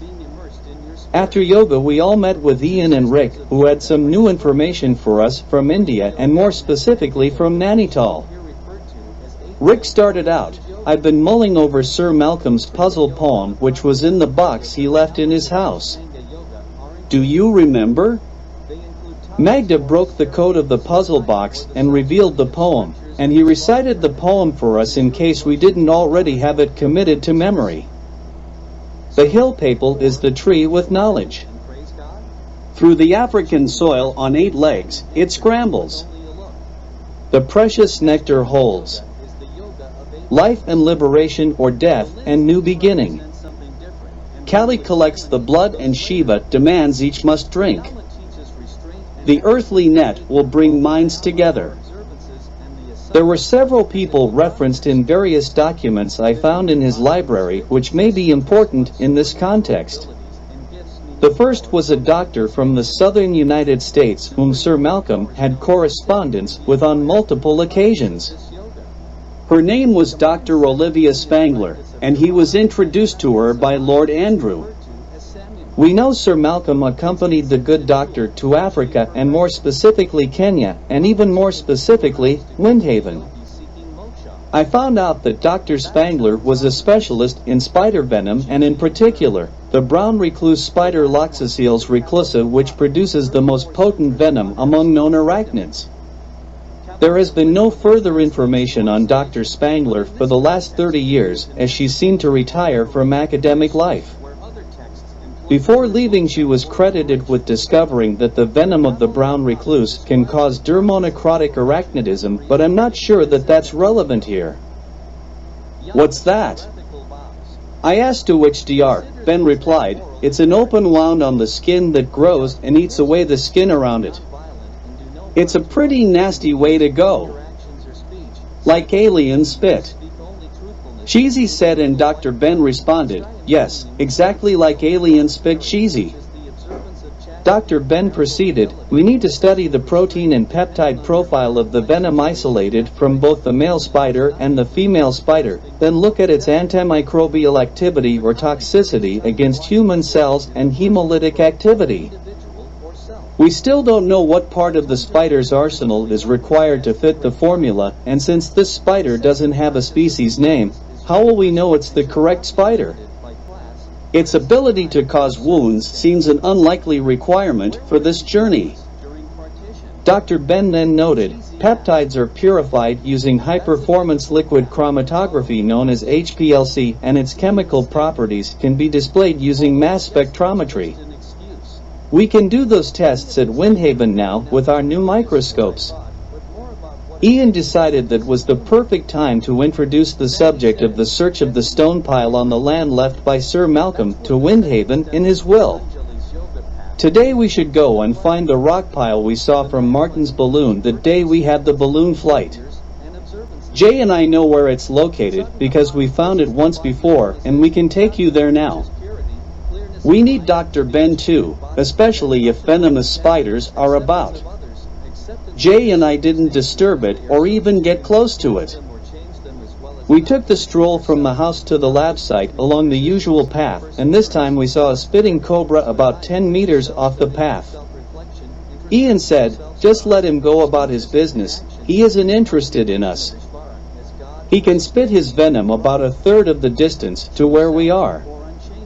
Rick actually had a snake stick with him, so we felt safe, but cobra venom in the eye was not something we wanted to experience. I found in Nainital, there are places where you can run into some very impressive snakes. Actually, that fits into the story I haven't finished yet. He continued to discuss other parts of the puzzle and informed us, I've been working with the local tiger sanctuary in Nainital. There is a Swami at the sanctuary known as Swami Virunda, a disciple of Swami Samka, now deceased. Swami Samka was Sir Malcolm's guiding spirit.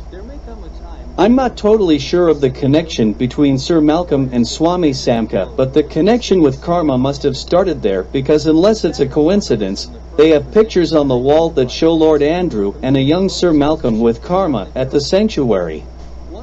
Sir Malcolm is also pictured with a tiger by the name of Dharma when he's a bit older. Swami Virunda is an expert on certain types of mushroom fungi by some major coincidence. To which Ian interjected, that could be the connection with the communication between Lord Andrew and karma.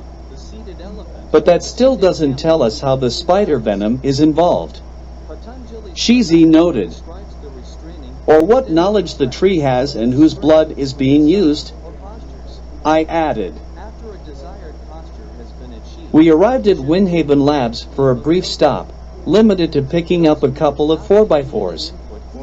We headed north and then west from the labs towards the Tana River across scrubland that kicked up a huge cloud of dust as we bounced over the waves of dunes and gullies.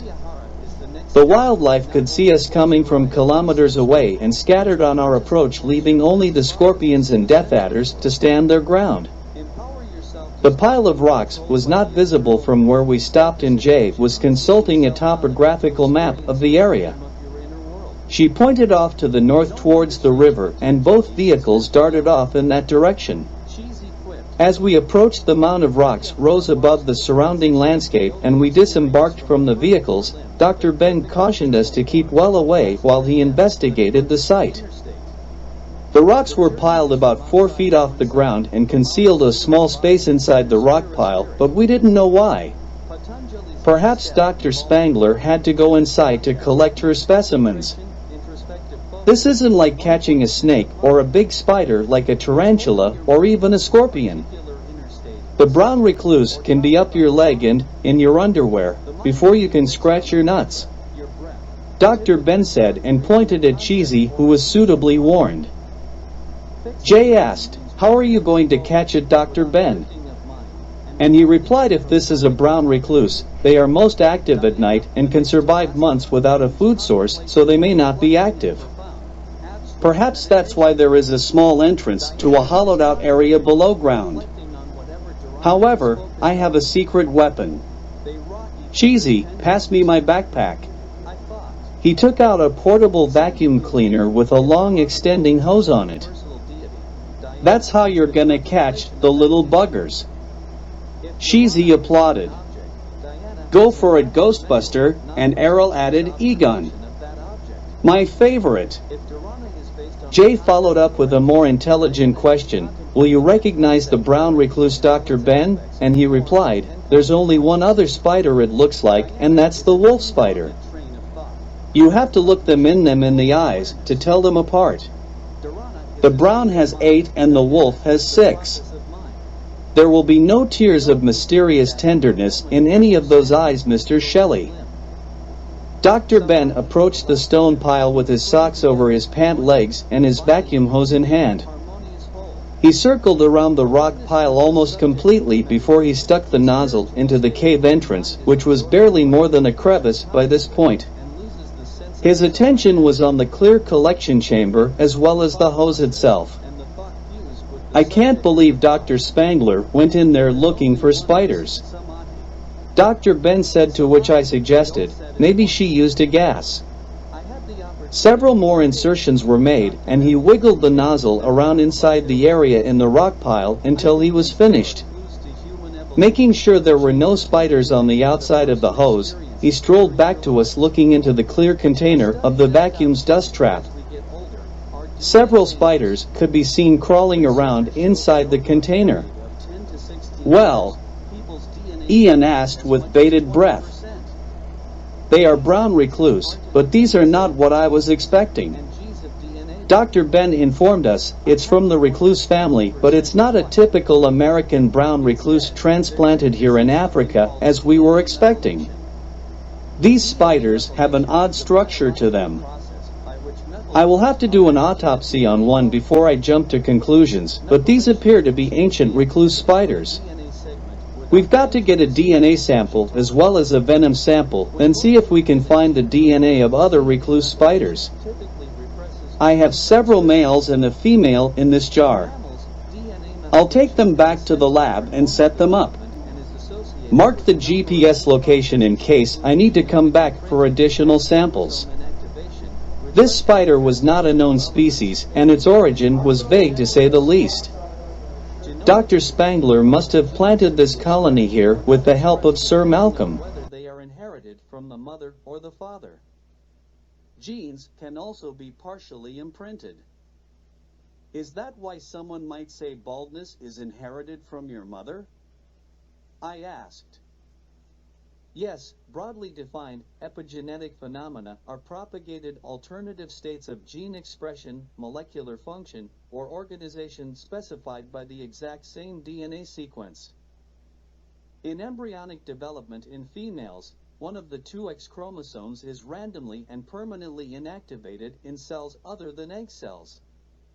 This phenomenon is called X inactivation and ensures that females, like males, have only one functional copy of the X chromosome in each body cell. Transposable elements constitute almost half of the human genome, and transposition of elements increases genome instability and the risk of cancer. Epigenetic mechanisms repress retrotransposons and prevent transposition events. Jay added, "I'm finding the study of epigenetics to be extremely interesting. It's the study of how your behavior or the environment can cause changes that affect the way your genes work. These aren't like genetic changes because epigenetic changes are reversible and don't change your DNA sequence, which is passed on to future generations. They change how your body reads a DNA sequence, so they kind of sit above the genes, perhaps determining if they are activated or not, and that's where the name comes from." I thought Cheesy would say the DNA sequence is the data and epigenetics is the software. This software doesn't cover enough territory for Cheesy though. He'd want to change far more than can be affected here. Dr. Emily continued, nucleobases are nitrogen-containing biological compounds that form nucleosides, components of nucleotides, with all of these monomers constituting the basic building blocks of nucleic acids. They can form a longer polymer chain. The ability of nucleobases to form base pairs and to stack one upon another leads directly to long-chain helical structures like ribonucleic acid or RNA or deoxyribonucleic acid, which you call DNA. There are 5 nucleobases, and I'm sure you're familiar with adenine, cytosine, C, guanine, G, thymine, T, and uracil, U, which are the primary or canonical bases.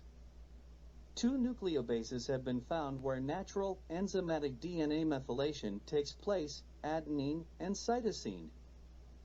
The modified bases are N6-methyladenine, N5-methylcytosine, and N4-methylcytosine. Guanine and thymine cannot.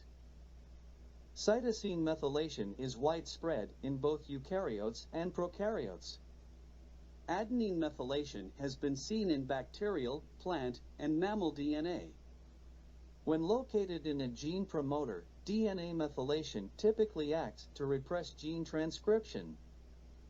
Methylation of cytosine to form 5-methylcytosine occurs at the same 5 position on the pyrimidine ring where the DNA base thymine's methyl group is located. The same position distinguishes thymine from the analogous RNA base uracil, which has no methyl group. The near-universal use of thymine exclusively in DNA and uracil exclusively in RNA may have evolved as an error control mechanism to facilitate the removal of uracils generated by the spontaneous deamination of cytosine. DNA methylation, as well as many of its contemporary DNA methyltransferases, have been thought to evolve from early world primitive RNA methylation activity and is supported by several lines of evidence. Her work was becoming more intriguing to me now, reaching into the DNA of individuals, but seemed to be taking an abrupt turn from vital force. Later that day I found myself waiting for Cheesy to finish up with Jeffrey and Hamish, so I rechecked my emails from Tasmania. Before Errol, Cheesy and I left Tasmania for this trip to Africa. We met as a group to discuss how best to get a sample of DNA from the Thylacynus cynocephalus, our tiger. Although we knew it was not extinct, we didn't know how many were about and whether or not we would even see them again. We needed to be extremely careful when making first contact. Uncle Artis asked, "What can we get DNA samples from? What do we need to get from the little critter?" I told them the best tool we could have to create cloned animals would be a sample of their blood. However, failing blood, DNA can be extracted from semen, skin cells, tissue, organs, muscle, brain cells, bone, teeth, hair, saliva, mucus, perspiration, fingernails, urine, or feces, and if you come up with any one of those, I don't want to know how you got it. Errol suggested we could use have-a-heart traps for safe trapping of the animals, but we may get lots of other animals before we get a tiger. The traps will have to be checked more than daily to release animals we don't want to include in our study. Uncle Artis volunteered. Arthur's coming up for a few weeks to help around camp. He can help out, and the boys are well on top of the property layout and possible places. No worries.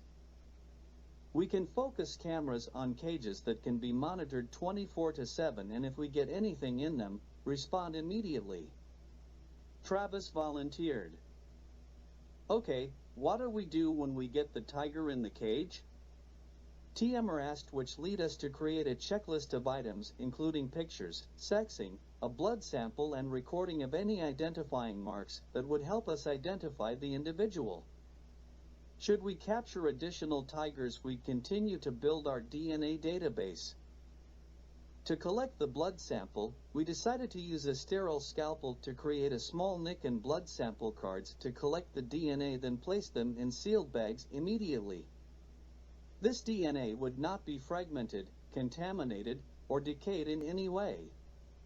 The animal sample site was to be treated before being released. We debated for quite some time on whether or not to release the animal if it was a female or to use her in the processing of clones. In the end, no one wanted to take this particular tiger from the family unit regardless of whether it's the mother, father, or infant. Once we get a DNA sample, then we would need some breeding stock of numbats, the closest relative. Other relatives from the same order included quolls, dunnarts, and the Tasmanian devil. Numbats could be acquired and transported, but the devil was favored. Dr. Trask was rebuilding his tiger DNA from fragmented data and filling the holes with Tasmanian devil DNA, but I think he should be using numbat for rebuilding DNA issues. Surrogate mothers are a different issue, and the devil is probably better for that purpose. Both sexes of thylacines have a pouch which points backwards compared with most other marsupials. The infant must find the pouch, or we must move it to the pouch. TMR suggested thylacines are entirely carnivorous and reluctant to scavenge, but some were recorded captured in traps baited with meat, so Travis and I decided to purchase some kangaroo meat. And we left it in their capable hands as we traveled off to Africa. Just this morning, Errol, Cheesy and I received a text from Uncle Artis. We got one, in all caps. My first instinct was to email Magda to let her know a wish of hers just came true. She replied, I know. Ian had his staff prepare a lunch in the atrium of Big House in honor of the students, which gave us an opportunity to learn a little more about each and find out what their particular area of interest was. For instance, Joan van der Plat's family arrived in South Africa more than 100 years ago in the pursuit of diamonds. Her family now owns one of the largest diamond mines in the country and some of the poshest boutiques on the Riviera. I thought I was privileged. Her specialty was pathogens. A pathogen is an infectious agent that can cause disease in its target. Consider it a germ. That infectious little microorganism can be a virus, bacterium, protozoan, prion, viroid, or fungus. Take your pick, they can all be your worst nightmare. She had a wacky delivery that I think we all appreciated, with the exception of Jane, one of the other students. Small animals, like worms or insects, can also cause or transmit disease. Let's call them parasites rather than pathogens just to keep their identity straight. Errol asked, are all diseases caused by pathogens? Just to show interest, I'm sure. No, not all diseases are caused by pathogens. You can have toxins for animals, genetic disorders from your parents, and even your own immune system can kill you in the case of transplanted organs. Are some pathogens more lethal than others? Dr. Emily asked. We consider pathogenicity, or what is its disease-causing capacity or relative virulence. A pathogen can also be described in terms of its ability to produce toxins, enter tissue, colonize, hijack nutrients, and even its ability to immunosuppress the host. That seemed to perk up Errol's attention. Horizontal transmission occurs between hosts of the same species, in contrast to vertical transmission, which tends to evolve toward symbiosis after a period of high morbidity and mortality in the population by linking the pathogen's evolutionary success to the evolutionary success of the host organism. Evolutionary biology proposes that many pathogens evolve an optimal virulence at which the fitness gained by increased replication rates is balanced by trade-offs in reduced transmission, but the exact mechanisms underlying these relationships remain controversial. How can it react that fast? Transmission of pathogens occurs through different routes, including airborne, direct, or indirect contact, sexual contact, through blood, breast milk, or other body fluids. And even through biting, Errol thought. Pathogenic bacteria have several ways that they can cause disease. They can either directly affect the cells of their host, produce endotoxins that damage the cells of their host, or cause a strong enough immune response that the host cells are damaged. I looked around the room and realized that Joan had sent a number of minds out for a spin. Her ideas could tie in with the devil's issues, but I could see how this might impact Dr. Emily's work as well. If a person looks askance at another person, I tend to think they have a doubtful or suspicious perspective of them, so it was with great interest I continued to notice how young Jane would look askance at certain people and not at others. I began to make a mental note. I wasn't sure if this meant anything should I endeavor to understand why. My biggest fear was being caught looking askance at Jane while she's looking askance at me. Jane came to the team with two specialties, one being a hobby, the other her academic focus. She was from London and didn't reveal much more about her personal life other than a great uncle on her mother's side offered to send her to school in Nairobi. Fungi were her hobby, and she told us, fungi are eukaryotic organisms which can also function as pathogens. There are approximately 300 known fungi that are pathogenic to humans, including Candida albicans, which is the most common cause of thrush, and Cryptococcus neoformans, which can cause a severe form of meningitis. Her academic studies were focused on prions, which she told us are misfolded proteins. They're transmissible and can influence abnormal folding of normal proteins in the brain. They don't contain any DNA or RNA and can't replicate other than to convert already existing normal proteins to the misfolded state.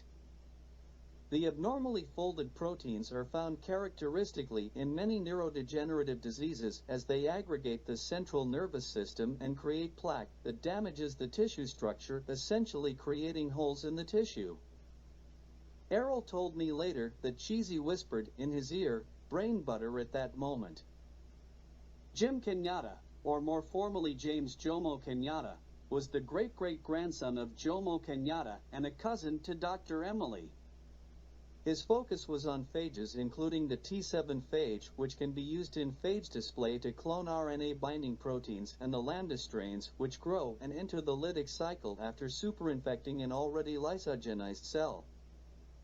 There are bacteriophages that infect every kind of bacteria with or without a membrane, which includes both gram-negative and gram-positive bacteria. Errol said, even pathogenic bacteria that infect other species like humans can be infected with a phage. That could make them just a shuttle from the terminal to the target. Malaria is caused by the Plasmodium parasite. The parasite can be spread to humans through the bites of infected mosquitoes. What if it carried the cure with it in the form of a phage? Dr. Sue let us know there are many different types of Plasmodium parasites, but only 5 cause malaria in humans. She pointed to Joan, who volunteered. These include Plasmodium falciparum, which is found in Africa and is the most common type of malaria parasite responsible for the most malaria deaths worldwide. Then there is the Plasmodium vivax, which we don't need to worry about here because it's mainly found in Asia and South America. That particular parasite is interesting though, because although it has milder symptoms than Plasmodium falciparum, it can stay in the liver for up to 3 years before being called on for encores. Plasmodium ovale is fairly uncommon, but it's found in West Africa and can remain in your liver for several years as well without producing any symptoms. Plasmodium malariae is quite rare and found only in Africa. The rareness of this species results in less knowledge or data, and that in turn makes it more difficult to fight. Even rarer is Plasmodium knowlesi, found in parts of Southeast Asia, but not locally. I hope what we find here will work for all species. In you, the parasites would grow and multiply first in your liver cells and then in the red cells of your blood. In the blood, successive broods of parasites grow inside the red cells and destroy them, releasing daughter parasites known as merozoites that continue the cycle by invading other red cells. The blood stage parasites are those that cause the symptoms of malaria. When some forms of blood stage parasites are ingested during blood feeding by a female Anopheles mosquito, they mate in the gut of the mosquito and begin a cycle of growth and multiplication from within. After 10 to 18 days, a form of the parasite called a sporozoite migrates to the mosquito's salivary glands. This part was coming back to me from our time spent with Dr. Sue last year. When the Anopheles mosquito takes a blood meal from you, an anticoagulant saliva is injected together with the sporozoites, which migrate to your liver, beginning a new cycle. By why only the Anopheles? I asked and Dr. Sue pointed to Jane, who answered, like all mosquitoes, adult Anopheles have slender bodies with 3 sections, head, thorax, and abdomen. The head is specialized for acquiring sensory information and feeding with a pair of long, many-segmented antennae. Antennae are important when detecting host odors as well as odors of aquatic larval habitats where females lay eggs. But there is nothing really special there. The head has an elongate, forward-projecting proboscis used for feeding, and 2 sensory palps, which are key. Your blood taken in through the proboscis is digested over time, serving as a source of protein for the production of eggs, which gradually fill the abdomen. Anopheles mosquitoes can be distinguished from other mosquitoes by their palps, which are as long as their proboscis, and the discrete blocks of black and white scales on the wings. Many people have learned to recognize dangerous mosquitoes by their wing patterns. Adult Anopheles rest with their abdomens sticking up in the air rather than parallel to the surface they are resting on. The mother mosquito must acquire a blood meal each time she wants to create eggs, and that brings her back to us, with or without her pathogen. Plasmodium requires a long-lived species which prefers human blood to support its development. The primary malaria vectors in Africa are Anopheles gambiae and Anopheles funestus, both strongly anthropophilic and the most efficient malaria vectors in the world. Once ingested by a mosquito, malaria parasites must undergo development within the mosquito before becoming infectious to humans. The time required for development within the mosquito is 9 days or longer, depending on the parasite species and temperature. Any control measure that reduced the average lifespan of the species would reduce transmission potential. Insecticides thus need not kill the mosquitoes outright, but may be effective by limiting their lifespan. Some strains of Anopheles gambiae are refractory to infection by malaria parasites. These refractory strains have an immune response that encapsulates and kills the parasites after it invades the mosquito's stomach wall. The genetic mechanism for this response is currently unknown. She concluded and received a nod from Dr. Sue. That's about as good as it gets. Mosquitoes refractory to malaria could replace wild mosquitoes, eliminating malaria transmission. What would happen to Plasmodium then? At that point, Shizi wanted to give them his genome shotgun speech, but decided against it. I've heard him give it so many times I could recite it from memory. The most efficient method to determine the genomic sequence of a dsDNA phage is to use the whole genome shotgun approach. In genetics, the shotgun method is used to sequence random DNA strands. The chain termination method of DNA sequencing, known as Sanger sequencing, can only be used for short DNA strands of 100 to 1,000 base pairs. Longer sequences are subdivided into smaller fragments that can be sequenced separately, and then those sequences are assembled for the overall sequence. In shotgun sequencing, DNA is broken up randomly into numerous small segments, which are sequenced using the chain termination method to obtain reads. Multiple overlapping reads for the target DNA are obtained by performing additional rounds of fragmentation and sequencing. Shizi has created computer AI that uses the overlapping ends of different reads to assemble them into a continuous sequence. It's truly elegant and a thing of beauty from a DNA perspective and software perspective. Ian learned that the Jacks were home at Castle Seltrade, so we decided to make one of our fires a conference call with Florin and the Jacks. Cheesy set up a white sheet and a projection unit that Jeffrey and Hamish operated as hosts to the session. When we connected with Moldavia, we were happy to see Uncle Sandu was there as well as Florin, Marius, and Marion. The new doctor, Dr. Roz, was also in attendance along with Darla and Alexei. Uncle Sandu was home on a book-buying trip and the Jacks were working on a new act with Florin. The bugs were almost worked out, so Marion told us they would be heading back to the Sultancy in a couple days. You won't believe it when you see it next. Construction is going on everywhere on both sides of the sea. The berm is up and the canals will soon be connected to the Laguna Salada. That's when the Sultancy comes back to life. You have to be there for that. Marius told us. Ian said to Florin, I understand you've been making some great progress with the Tesla family and his archives. Florin replied, scientists believe the universe is made up of three things: normal matter, and dark energy. The authorities consider these written in stone and will until they are proven wrong. Tesla said, let the future tell the truth, and evaluate each one according to his work and accomplishments. The present is theirs, the future, for which I have really worked, is mine. I think that puts us in the enviable position of eventually making that statement come to fruition.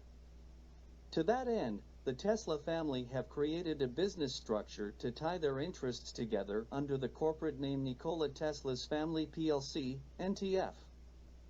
Carl is consulting with them on patent law and helping them secure ownership of various patents throughout the world before any new ones are registered jointly with the Pendulum Group.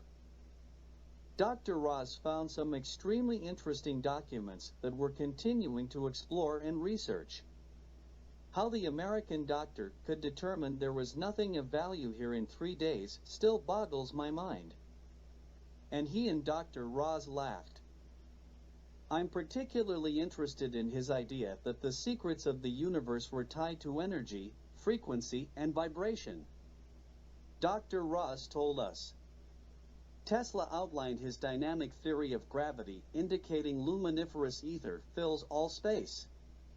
The ether is acted on by the life-giving creative force and is thrown into infinitesimal whirls or microhelices at near the speed of light, becoming ponderable matter.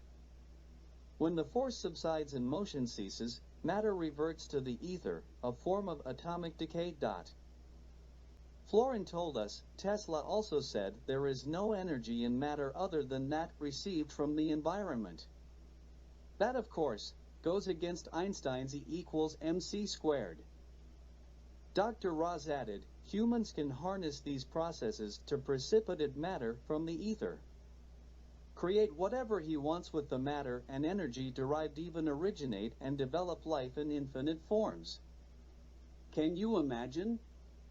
All matter in the universe in any phase of its existence, from its very formation to its ultimate disintegration. Florin continued, another Tesla quote was, I have worked out a dynamic theory of gravity in all details and hope to give this to the world very soon. It explains the causes of this force and the motions of heavenly bodies under its influence so satisfactorily that it will put an end to idle speculations and false conceptions, as that of curved space. It's a great pity that Tesla never published his dynamic theory of gravity. But did he document it? Did he save any research on it, Florin? Ian asked. That's a difficult question, Ian. He has left an abundance of information and documentation, and I will volunteer this. We will be filing patents this year. That sent a gasp through the African crowd, and a buzz went around the fire. What could they have? Dr. Ross added, modern thinking about gravity suggests that when a heavy object moves, it emits gravitational waves that radiate at the speed of light. These gravity waves behave in similar ways to many other types of waves.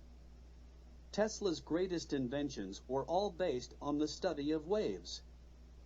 He always considered sound, light, heat, X-rays, and radio waves to be related phenomena that could be studied using the same sort of mathematics. Mathematics is the key. If we don't understand something today, it's only because we don't understand the mathematics of the thing. There's so much information here covering different fields that we could use 100 scientists to understand this one man's mind. For instance, according to the concept of vitalism or vital force theory, he says organic matter is endowed with a vital force. I know you have people working along this line, but we don't have anyone here with that focus. Ian said, I'll speak with Dr. Emily and arrange a video conference, Florin. We talked a while longer and finally said our good nights. Leaning back in our chairs, we looked up at the African sky. Dick told us he was now a major, which immediately had Cheesy congratulating, Major Dickwad. I told you years ago I would call you that someday for real, and they both laughed. Dick told us he had to leave the next day. He had been called back a week early and had to leave without being able to give us any further details. Even Dr. Sue was on a need-to-know basis. Eventually, it was just Errol, Dr. Ben, and I sitting by the fire while Cheesy burned the midnight oil with Jeffrey and Hamish in the lab. Predictably, we talked of science, but Errol and Dr. Ben had an ongoing scenario involving the devils and their immune signaling system and how they were going to use that to save them. How does the DNA damage response unit know where to go and how to fight them when they get there? Errol asked. I heard Dr. Ben begin to respond. The activation of immune signaling is triggered by several components of the DNA damage response system. For example, the DNA damage sensors, transducer kinases, and even effectors. But I think that's about where I fell asleep. It was an hour later when Cheesy woke me for the walk back to the big house. The next day our breakfast was interrupted by an emergency that found us leaving our breakfast to run over to the labs. Apparently, Dr. Sue and Hamish were packing up a vehicle outside of the wall when a black mamba came between them and the vehicle. Dr. Sue was the closest, so the snake moved towards her and rose up. This scared her, but she did the right thing by freezing in her tracks.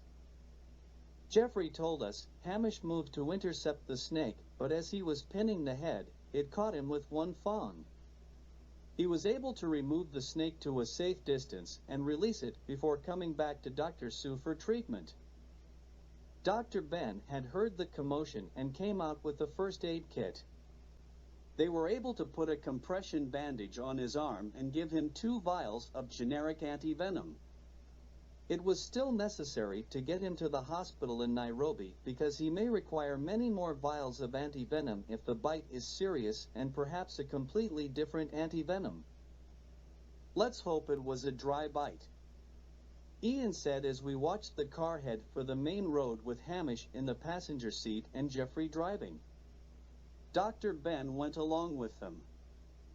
He continued, for most in this country treatment is far too costly and hard to come by. Even then, it's probably going to be inadequate.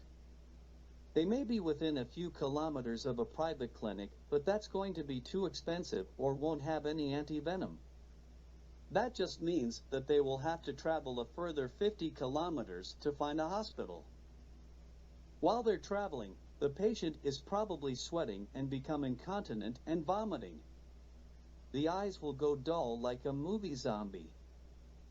Sometimes even the small local hospitals don't have the antivenom and the patient has to go to a bigger city. I asked him, why wouldn't the hospital have antivenom for a snake that could be in the hospital garden? A collapse in the antivenom market happened across all sub-Saharan Africa and only 2% of the needed being met. I'm sure it's not the poorest 2%. If they bite the rich or the most powerful people in the government, then the attention would be different. But it's the poorest of the poor who are tilling their fields or harvesting their crops. Need for anti-venom is very high not only for snakes, but for scorpions, spiders, and a host of other dangers. Production rates have actually fallen in recent decades, so a lot of the anti-venom is actually coming from India and is absolutely useless in Africa. The World Health Assembly has increased funding and the government has increased investment in research, so I'm going to create Windhaven Anti-Venom PLC to support the Windhaven Clinic, where we can provide medical care to the locals and deliver a solution to this particular problem. Many of the victims are children. Dr. Ben is setting up a team to extract the venom and will have a team to refine it and eventually make the anti-venom right here. The majority of incidents involve puff adders, black and green mambas, and spitting cobras. If this wasn't here, what would the parent need to do? I asked. Traditional healers would cut the patient with a razor blade and put some herbs in the wound. But if the child's father has the resources, the cost may be 100,000 Kenyan shillings. Ian told me. How can they afford to do it? I asked and he said, there are some trusts who will donate the anti-venom free of charge. We will work with them to cover the complete amount since we can reduce the cost of the anti-venom. I finally feel like my reason for coming to Africa is beginning to make sense to me.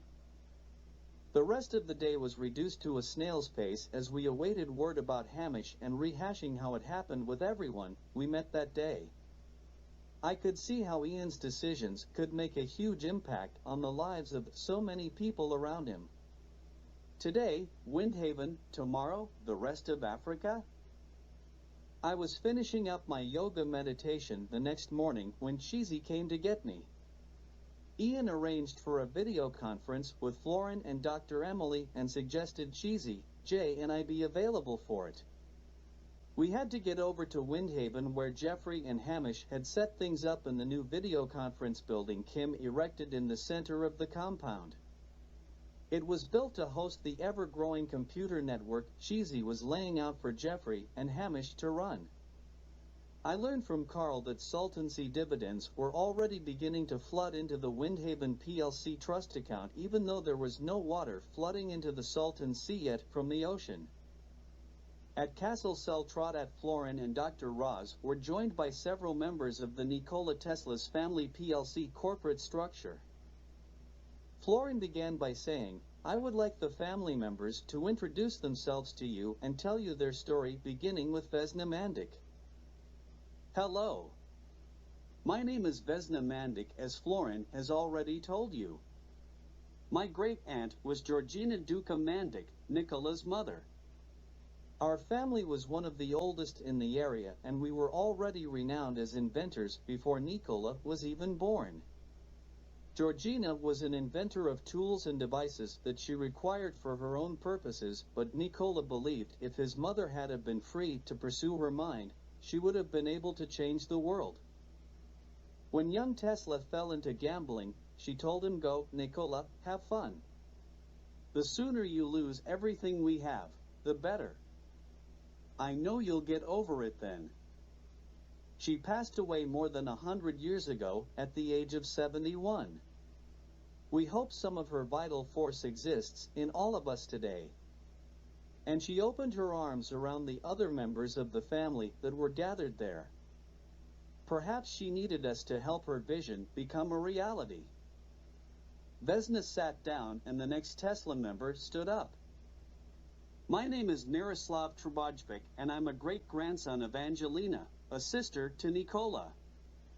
In our family, we always heard stories of the great man whenever more than 3 of our family gathered. When hundreds gathered, it was a festival of Tesla stories and the things he could have invented if he had come home. He was a tall man for those days, reaching almost 1.9 meters, but that also made him appear skeletal thin. Nevertheless, he was an elegant and stylish figure with meticulous grooming and clothing that I have seen in dozens of family pictures. Our family has stories of his spectacular penetrating eyes or abnormally big hands with especially huge thumbs. But those things are all superficial and not why we're here today. It was his brain and eidetic memory that brings us here today. Nikola visualized an invention in his mind with extreme precision in multiple dimensions. Then and only then would he move to the construction stage. He called this technique picture thinking. How great the world would be if we could capture these images from someone's memory, I thought. And at that moment I saw Ian write something down that I knew I had to ask him about later. Miroslav continued, he typically didn't make drawings by hand, but worked from memory. Beginning in his childhood, Tesla had frequent flashbacks to events that had happened previously in his life, and many of the blinding flashes of light were often accompanied by visions. He said, visions are linked to words or ideas we might have come across, but failed to understand. Miroslav sat down and the next Tesla family member stood. My name is Svetlana Glumisic, and my great-great-grandmother was Milka Tesla, another of Nikola's sisters. My ancestor is known as Nikola's social secretary. She tried everything in her power to make him fit into society, where she felt a genius such as him should mingle with the other great thinkers of the world. Nikola corresponded with Milka and tried to appease her many social thrusts as best he could. Whenever he met someone whom he knew she would be impressed by, he would casually drop her a note. One such note indicated that he had met the Hindu Swami Vivekananda. Nikola indicated in the note that they spoke of the mathematics of the relationship between matter and energy, and he believed that Swami Vivekananda could link it to Vedantic cosmology. There are many such letters in our archives that put a personal face on Nikola Tesla and show what he really wanted for the world. The last of the group stood up and addressed our group. My ancestor was Marika Tesla, who later became Marsha Kasanovic, my great-great-grandmother. My name is Radmila Slavica Kasanovic. Almost 100 years ago, Tesla commented on the ills of the social subservience of women and the struggle of women toward gender equality. I would like to see a future where Tesla's ideals such as this are realized. Then she took her seat. Again, I saw Ian write something down, and I made a mental note to find out what he was thinking. After the introductions were over, Florence started with, I want to go off on a bit of a tangent and give you some additional insight into Tesla, the man. He picked up a sheet of paper and read from it. Kipling may have been quoted as having written, East is east and west is west, and never the twain shall meet, but he was not referring to the case of Nikola Tesla and Mark Twain, who were in fact respected friends who did meet more than 125 years ago. He clearly thought he had said something clever and took a brief pause. Then he continued, Tesla kept for original documents of their correspondence, but in Twain's legacy no letters from Nikola Tesla were ever found. His meticulousness and diligence dictate that he must have replied to Twain's letters and messages. One of the more famous letters from Twain to Tesla states, Dear Mr. Tesla, have you Austrian and English patents on that destructive terror which you have been inventing? And if so, won't you set a price upon them and concession me to sell them? I know cabinet ministers of both countries and of Germany, too, likewise, William II. I shall be in Europe a year, yet.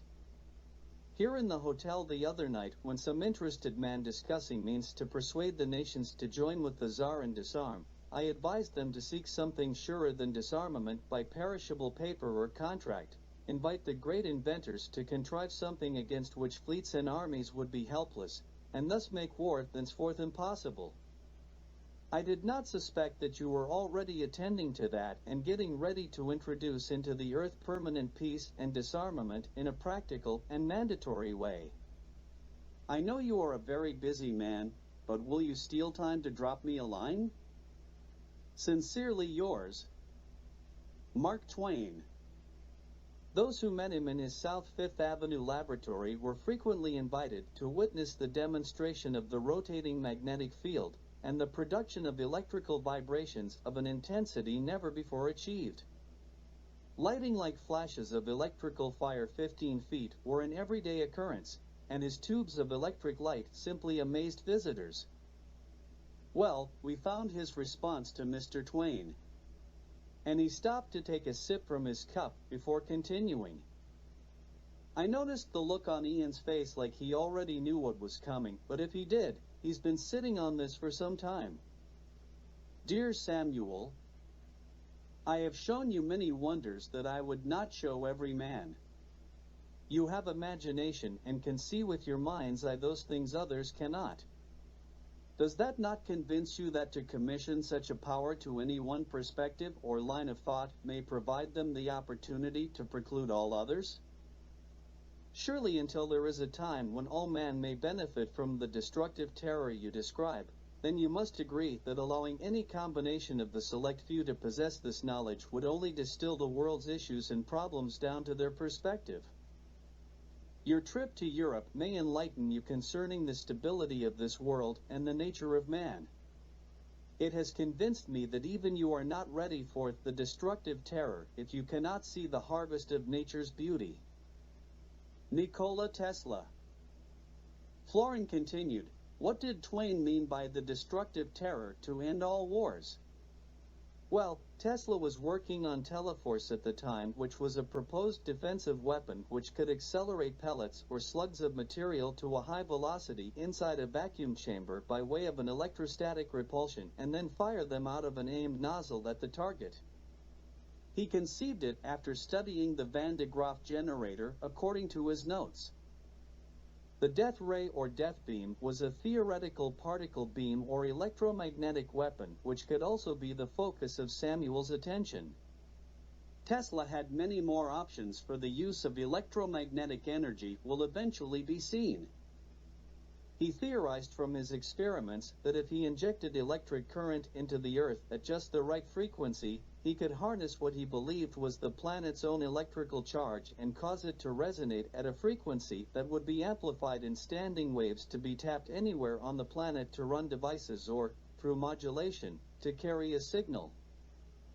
The design used a concept of a charged conductive upper layer in the atmosphere.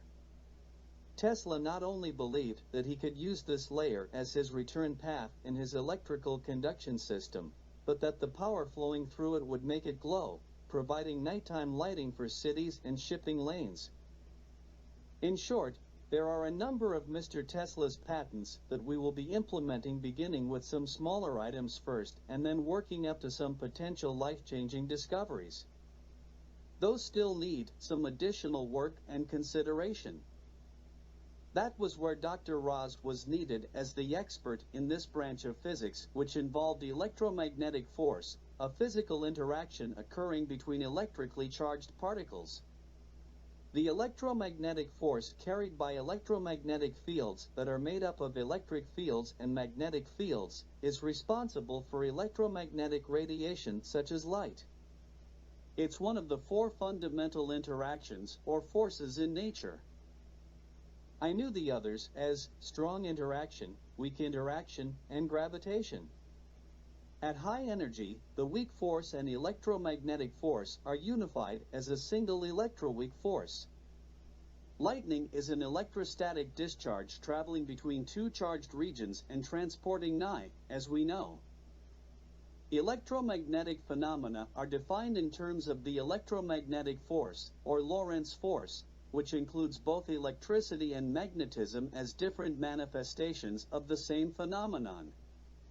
The electromagnetic force plays a major role in determining the internal properties of most objects encountered in daily life. The electromagnetic attraction between atomic nuclei and their orbital electrons holds atoms together. It's responsible for the chemical bonds between atoms that create molecules and intermolecular forces while governing all chemical processes from interactions between the electrons of neighboring atoms. There are numerous mathematical descriptions of the electromagnetic field. Most prominently, Maxwell's equations, which describe how electric and magnetic fields are generated and altered by each other and by charges and currents. The theoretical implications of electromagnetism led to the development of special relativity by Albert Einstein. As Cheesy would say, if you have to add special, is it really special? Electromagnetic waves were seen as taking the form of quantized, self-propagating oscillatory electromagnetic field disturbances called photons. Different frequencies of oscillation would give rise to the different forms of electromagnetic radiation, from radio waves at the lowest frequencies to visible light in the middle and gamma rays at the highest frequencies.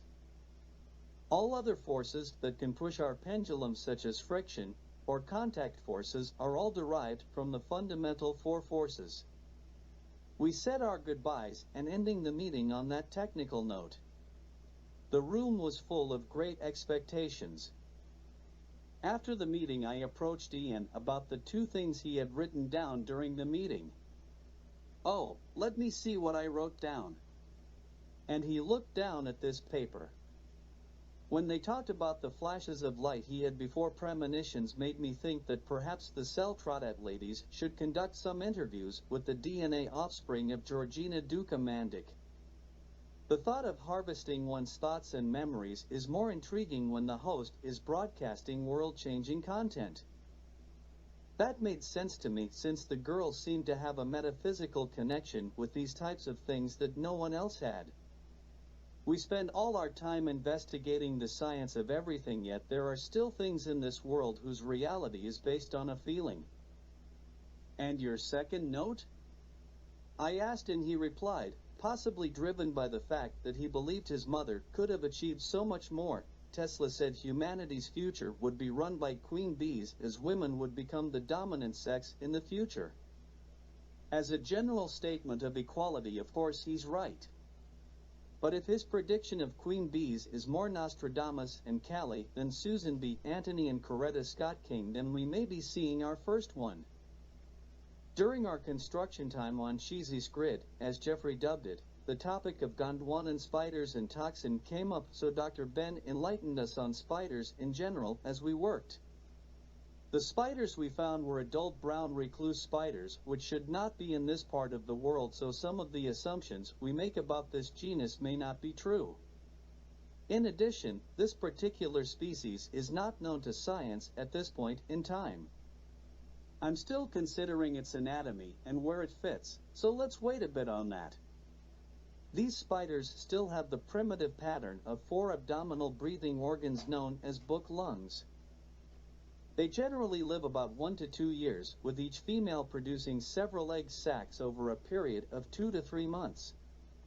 That's usually from May to July in the northern hemisphere, with approximately 50 eggs in each sac. That may or may not change based on our specific species. The eggs hatch in about 1 month, and little spiderlings take about a year to grow to adulthood. It's usually a resilient spider that can tolerate up to 6 months of extreme drought and scarcity, or even absence of food. A brown recluse was documented to survive in controlled captivity for more than 5 seasons without any food at all. Cheesy liked to wait at the bottom of his pole before climbing it to make final adjustments to the instruments. When he saw Dr. Ben get to his pole and throw his strap around, Cheesy was up his in a flash and generally backed down before Dr. Ben reached the top of his. Dr. Ben would usually give him the single finger salute and continue at his own pace. This nest has not spread because the brown recluse species are not ballooners. They don't sail off on their webs to find new homes or faraway lands. They will, however, cannibalize each another if food becomes scarce, or when an unreceptive female encounters an aggressive male. And Cheesy added, better not be Krista the spider, or that's one male spider getting an aswippin'. Strong evidence shows the genera Loxosceles and Sicarius are very old, probably originating from a common ancestor from western Gondwana, before the separation of the African and South American continents. Loxosceles venom has many toxins, but the most important for necrotic arachnidism is the enzyme sphingomyelinase D. It's present in all recluse species to varying degrees. That toxin is present in only one other known spider, which goes by the genus Sicarius. The toxin dissolves the structural components of the cell membrane, generating ring forms that act as triggers for cellular self-destruction.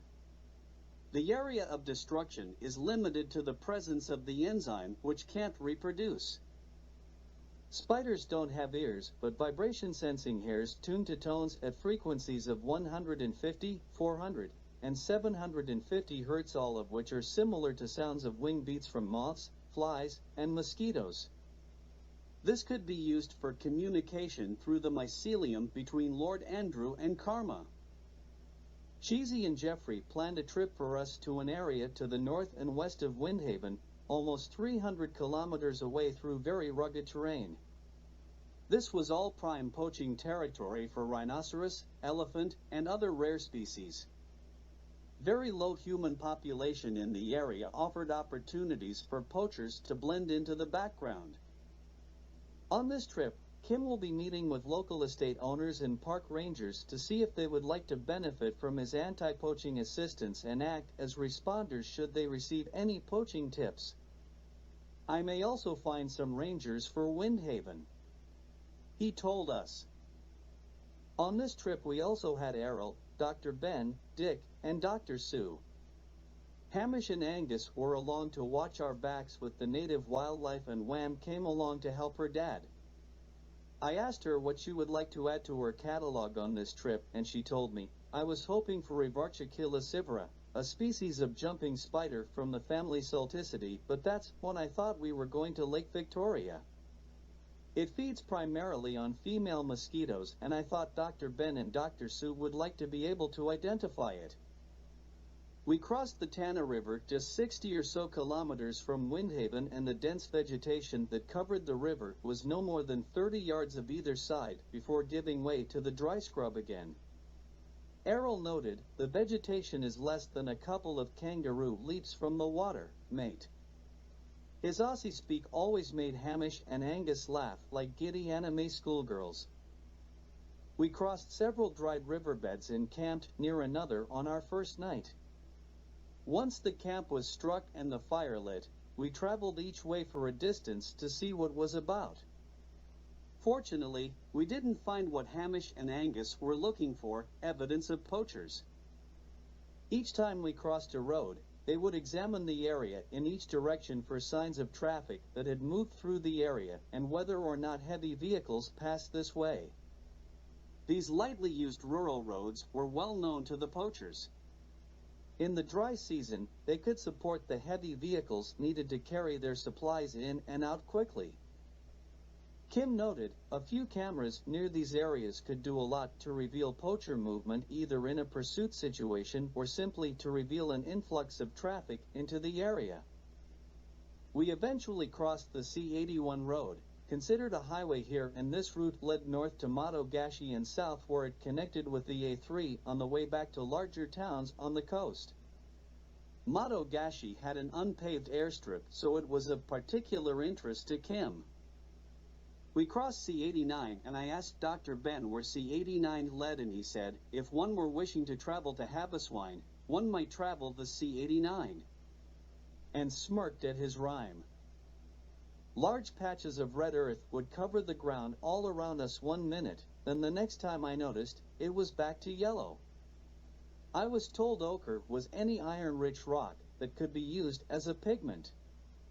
Hematite was red ochre, chemically known as Fe2O3, but Jeffrey and Kim pointed out yellow ochre, goethite, hematite, and we even learned of specularite.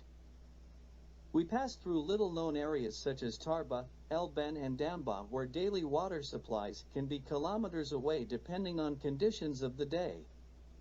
Upon our return, we took a slightly different path to look for evidence of poachers by an alternate route. That route took us near Butte Helluin area that was equally forgot by whoever created this place. Kim told us a national wildlife census carried out last year by the Kenyan Wildlife Service shows that the country's total rhino population has increased from 1,258 to 1,739 rhinos. The southern white and the eastern black represent the bulk of the population, with very few northern white rhinos.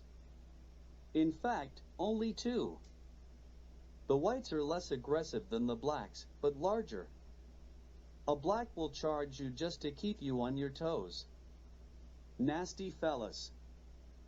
Rhinos need access to good water, nutritious vegetation, and sometimes that meant translocating rhinos into an area and establishing a new population. Other times, it means removing dividing fences, allowing rhinos to roam freely across a larger area. The best way to monitor black rhinos on the ground is recording their individual ID. Kenya uses an ear-notching system that provides unique numbers for its black rhinos. The Association of Private Land Sanctuaries is working to create a level playing field when it comes to rhino breeding, anti-poaching, and veterinary care for rhinos across Laikipia. The association has provided additional financial resources to each of the conservancies. Laikipia County is one of 47 counties of Kenya and truly the rhino capital of Kenya. The Laikipia country is on the other side of Mount Kenya from Windhaven, which makes Windhaven an important safe zone for rhinos on the move. Wham made sure we knew that there were rhinos in other parts of the world that may be the actual target of the Chinese businesswoman putting out the big bounty. One Sunday near the end of our trip to Africa, I found myself invited to a tea with Errol Ian and Dr. Ben, presented by the grad students Joan and Jane. Apparently, Jim went home to Nairobi for the weekend so was unable to join us, but Dr. Emily volunteered to take his place. Since Errol and Jane had the same interests, the conversation naturally went their way. It did, however, lead in an interesting way to his favored topic, the devils. They spoke of lectins to begin the conversation. Sugar-binding proteins to the rest of us, highly specific for their sugar moieties. I did know from Errol that lectins typically played a role in biological recognition phenomena involving cells and proteins. Receptors and hormones are highly specific binding proteins. Then the conversation turned to the different types of proteins, and by this time both Dr. Ben and Joan were deeply engaged in the conversation. I was amongst those people Magda called science nerds and loving it. Dr. Ben threw his penny into the ring with transmembrane proteins serve as ligand transport proteins to alter the permeability of the cell membranes, allowing small molecules and ions to pass. With a hydrophobic core to pass polar or charged molecules through, such molecules may enter and exit the cell. Some ion channel proteins are specialized to select only a particular ion, like potassium and sodium channels often discriminate for only one of the two ions. This could help your devils recognize they were under attack. Joan, not wanting to be ignored, contributed, structural proteins provide stiffness and rigidity to otherwise fluid biological components. Collagen and elastin are critical components of connective tissue like cartilage, and keratin is found in hard or filamentous structures like hair, nails, feathers, hooves, and some shells. I had to add, some globular proteins can also play structural functions, like actin and tubulin are globular and soluble as monomers, but polymerize to form long, stiff fibers that make up the cytoskeleton and allow cells to maintain their shape and size. I felt like I was sitting in on a lecture back at Oxford, so I changed the topic. A key question in molecular biology is how does a change in amino acid sequences lead to new structures and functions? Dr. Ben chimed in first with, cell signaling is important for cell regulation and for cells to process information from the environment and respond accordingly. Signaling can occur through direct cell contact, or endocrine, paracrine, or autocrine signaling. Joan and Jane jumped in to demonstrate their knowledge and took turns with, direct cell-cell contact happens when a receptor on a cell binds to a molecule that is attached to the membrane of another cell. Whereas endocrine signaling occurs through molecules secreted into the bloodstream, and paracrine signaling uses molecules diffusing between two cells to communicate. Autocrine is when a cell sends a signal to itself by secreting a molecule that binds to a receptor on its surface. Errol looked at Dr. Ben and asked, could this be programmed into the future devils to signal their immune system to be looking out for an attacker? To which Dr. Ben replied, if we find the right part of the genome and can determine how to change it, then yes. But that won't be today. Communication can be achieved through ion channels. Different types like voltage or ligand-gated ion channels are of great interest. They allow for the outflow and inflow of molecules and ions. Could voltage be the key to vital force? That night at the bonfire I asked Ian, so what happened to Sir Malcolm's vehicle? You said there was a story behind it. Yes, well, the vehicle was sold to an African prince from a country on the west coast of Central Africa by the name of Prince Brokentusk. Story behind it. Yes, well, the vehicle was sold to an African prince from a country on the west coast of Central Africa by the name of Prince Brokentusk. Jeffrey offered to deliver it to him, but there was no way I was going to let Jeffrey and Hamish drive that car across Uganda, the Democratic Republic of the Congo, as well as the Republic of the Congo and Gabon. Can you imagine them making it through that territory with that car? I said he had to pick it up at Windhaven, so he stopped by with his entourage to pick it up.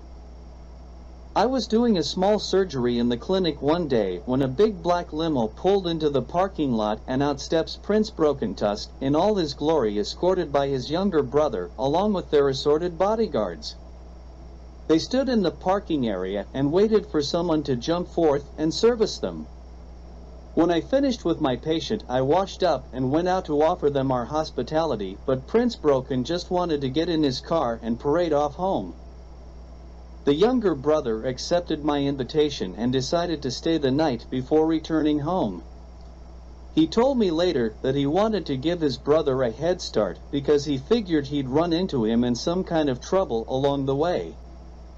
I was told by the younger brother, who actually turned out to be a very intelligent fellow, that his father, King Jumbo Tusk, was a trillionaire thanks to the biggest offshore oil find in history and his personal belief that everything in the country belonged to the king. It's a small country of only 20,000 square kilometers and a population of 1.5 million people. His people were elephant hunters by tradition, going back to the days when they traded ivory with the Arabs. Of course, the transport of a heavy commodity was always difficult through the jungle 600 years ago, so the establishment of the slave trade used freshly captured slaves to carry the heavy tusks to the ports where both the tusks and their carriers were sold. He swallowed heavy as he finished the statement and cleared his throat. It's our custom to name each child after a famous elephant, and hopefully that person will inherit the traits displayed by their namesake. My oldest brother, whom you met, Broken Tusk, is named after a large bull elephant that won many fights and withstood many challenges even after his tusk was broken. Broken Tusk was even the son of the largest tusker known as Jumbo, whom our father is named after. Jumbo lived for many years and withstood all challenges to his leadership. We believed that if we promoted the breeding of the largest tuskers, that we would continue to improve the length and size of the tusks of our elephants. At least, that was the justification of our elders. My youngest brother, named Prince Sateo Tusk, is named after Kenya's largest tusker, whose tusks were so long, they almost touched the ground. Sateo was killed by poachers using a poison arrow less than 10 years ago. What was his name? I asked and sensed that Ian had intentionally left that out. Ian slightly smiled when he said, Prince Melon Tusk. Melon was a large bull elephant that would raid crops, and he had a special love of melons. Often, he would be seen with a melon dangling from one of his tusks as he paraded about. I found him quite interesting, and while his brother and father were squandering the money on all types of luxuries, he had two goals: diversify the country's wealth, provide a better life for his people in the future. How was he planning to accomplish those lofty goals? I asked and Ian replied, he has the oil company lawyers working on a hostile takeover of the Tesla car manufacturing company. What better diversification from fossil fuels but to build electric vehicles? One or both will win out, won't they? Prince Mellon's not planning to change anything, but he figures at least one small plant can be built in his country to satisfy regional vehicle needs but also provide learning careers for his people. The prince is thinking about the future. He has longer-term goals for education and healthcare that I liked, and I think he was a very sincere fellow. It seemed his interests were the betterment of all his people as well as the wildlife under his care, which includes chimpanzees, gorillas, monkeys, leopards, antelopes, elephants, hippos, crocodiles, and snakes that call his country home. Even insects like the tsetse fly have their place. In another conversation, Ian let me know Dr. Sue mentioned she'd been talking with one of Floren's Russian doctors about chromosomal islands. Chromosomal islands could be a way for bacteria to defend against phage infection. A subtype of chromosomal islands known as phage-inducible chromosomal islands are harvested from bacterial chromosomes on phage infections and can hinder phage replication. Then he said, Floren also told me about this doctor. I think we're going to invest in his research and move him closer to home. Phage-inducible chromosomal islands or PICEs are a family of highly mobile genetic elements that contribute to horizontal gene transfer, post-adaptation, and virulence. Dr. Sue told me they were found in Staphylococcus aureus, but can occur in gram-positive bacteria. I thought, molecular parasites that exploit key temperate phages as helpers or minions, by using a variety of elegant strategies to manipulate the phage life cycle and promote their own spread, both intra and intergenerically. Amazing, they're not only doing what they do, but they're doing it better than any others. Shizi would appreciate that. They are the best. Period. The conversation that occurs when more than 3 people gather migrates quickly from cordial to scientific. You can sit down to have a sandwich and a coffee and get a free documentary on one of a dozen topics. Antibodies are protein components of adaptive immune systems whose function is to bind antigens, or foreign substances in the body, and target them for destruction. Errol said to Dr. Ben because he thought that might help the devil's immune system target the currently unrecognized disease that's killing them. Antibodies can be secreted into the extracellular environment or anchored in the membranes of specialized B cells or plasma cells. Enzymes are limited in their binding affinity for their substrates by the necessity of conducting their reaction. Antibodies don't have those constraints. An antibody's binding affinity to its target is extraordinarily high. Dr. Ben told him. Dr. Sue added additional food for thought. Many ligand transport proteins bind particular small biomolecules and transport them to other locations in the body of any multicellular organisms. Those proteins have a high binding affinity when their ligand is present in high concentrations. The best example of a ligand-binding protein is hemoglobin. Everyone knows it transports oxygen from the lungs to other organs and tissues. Sometimes it's only me sitting alone and the conversation in my head turns to science. How can we measure vital force with the new magnetics? Some traditional cultures still consider ether the fifth element, and believe it plays prominently in the esoteric worlds of magic, mysticism, and the supernatural. Dark ether, along with the mysterious discoveries of dark matter and dark energy, are elusive forces believed to be the cause of the accelerating expansion of our universe. Dr. Ross told us, originally, electricity and magnetism were considered to be two separate forces. That view changed with the publication of Maxwell's A Treatise on Electricity and Magnetism, in which the interactions of positive and negative charges were shown to be mediated by one force. There are 4 main effects resulting from these interactions: electric charges attract or repel one another with a force inversely proportional to the square of the distance between them, unlike charges attract, like ones repel. Florin uses that to great advantage in the One-Eyed Jack performances to give the illusion of them flying. Magnetic poles attract or repel one another in a manner similar to positive and negative charges and always exist as pairs. Every North Pole is yoked to a South Pole. It's that yin and yin of all things. An electric current inside a wire creates a corresponding circumferential magnetic field outside the wire. Its clockwise or counterclockwise direction depends on the direction of the current in the wire. These things seem so obvious to me now, but I realize it was because I just don't think of you in that way. A current is induced in a loop of wire when it's moved toward or away from a magnetic field, or a magnet is moved towards or away from it. The direction of current depends on that of the movement. So simple and so obvious. The solutions are always elegant, aren't they? That's what we thought when we finally understood some of Mr. Tesla's visions. We had a final bonfire the night before we left and confirmed everyone's plans for the upcoming year. Ian was headed home, but coming back to stay.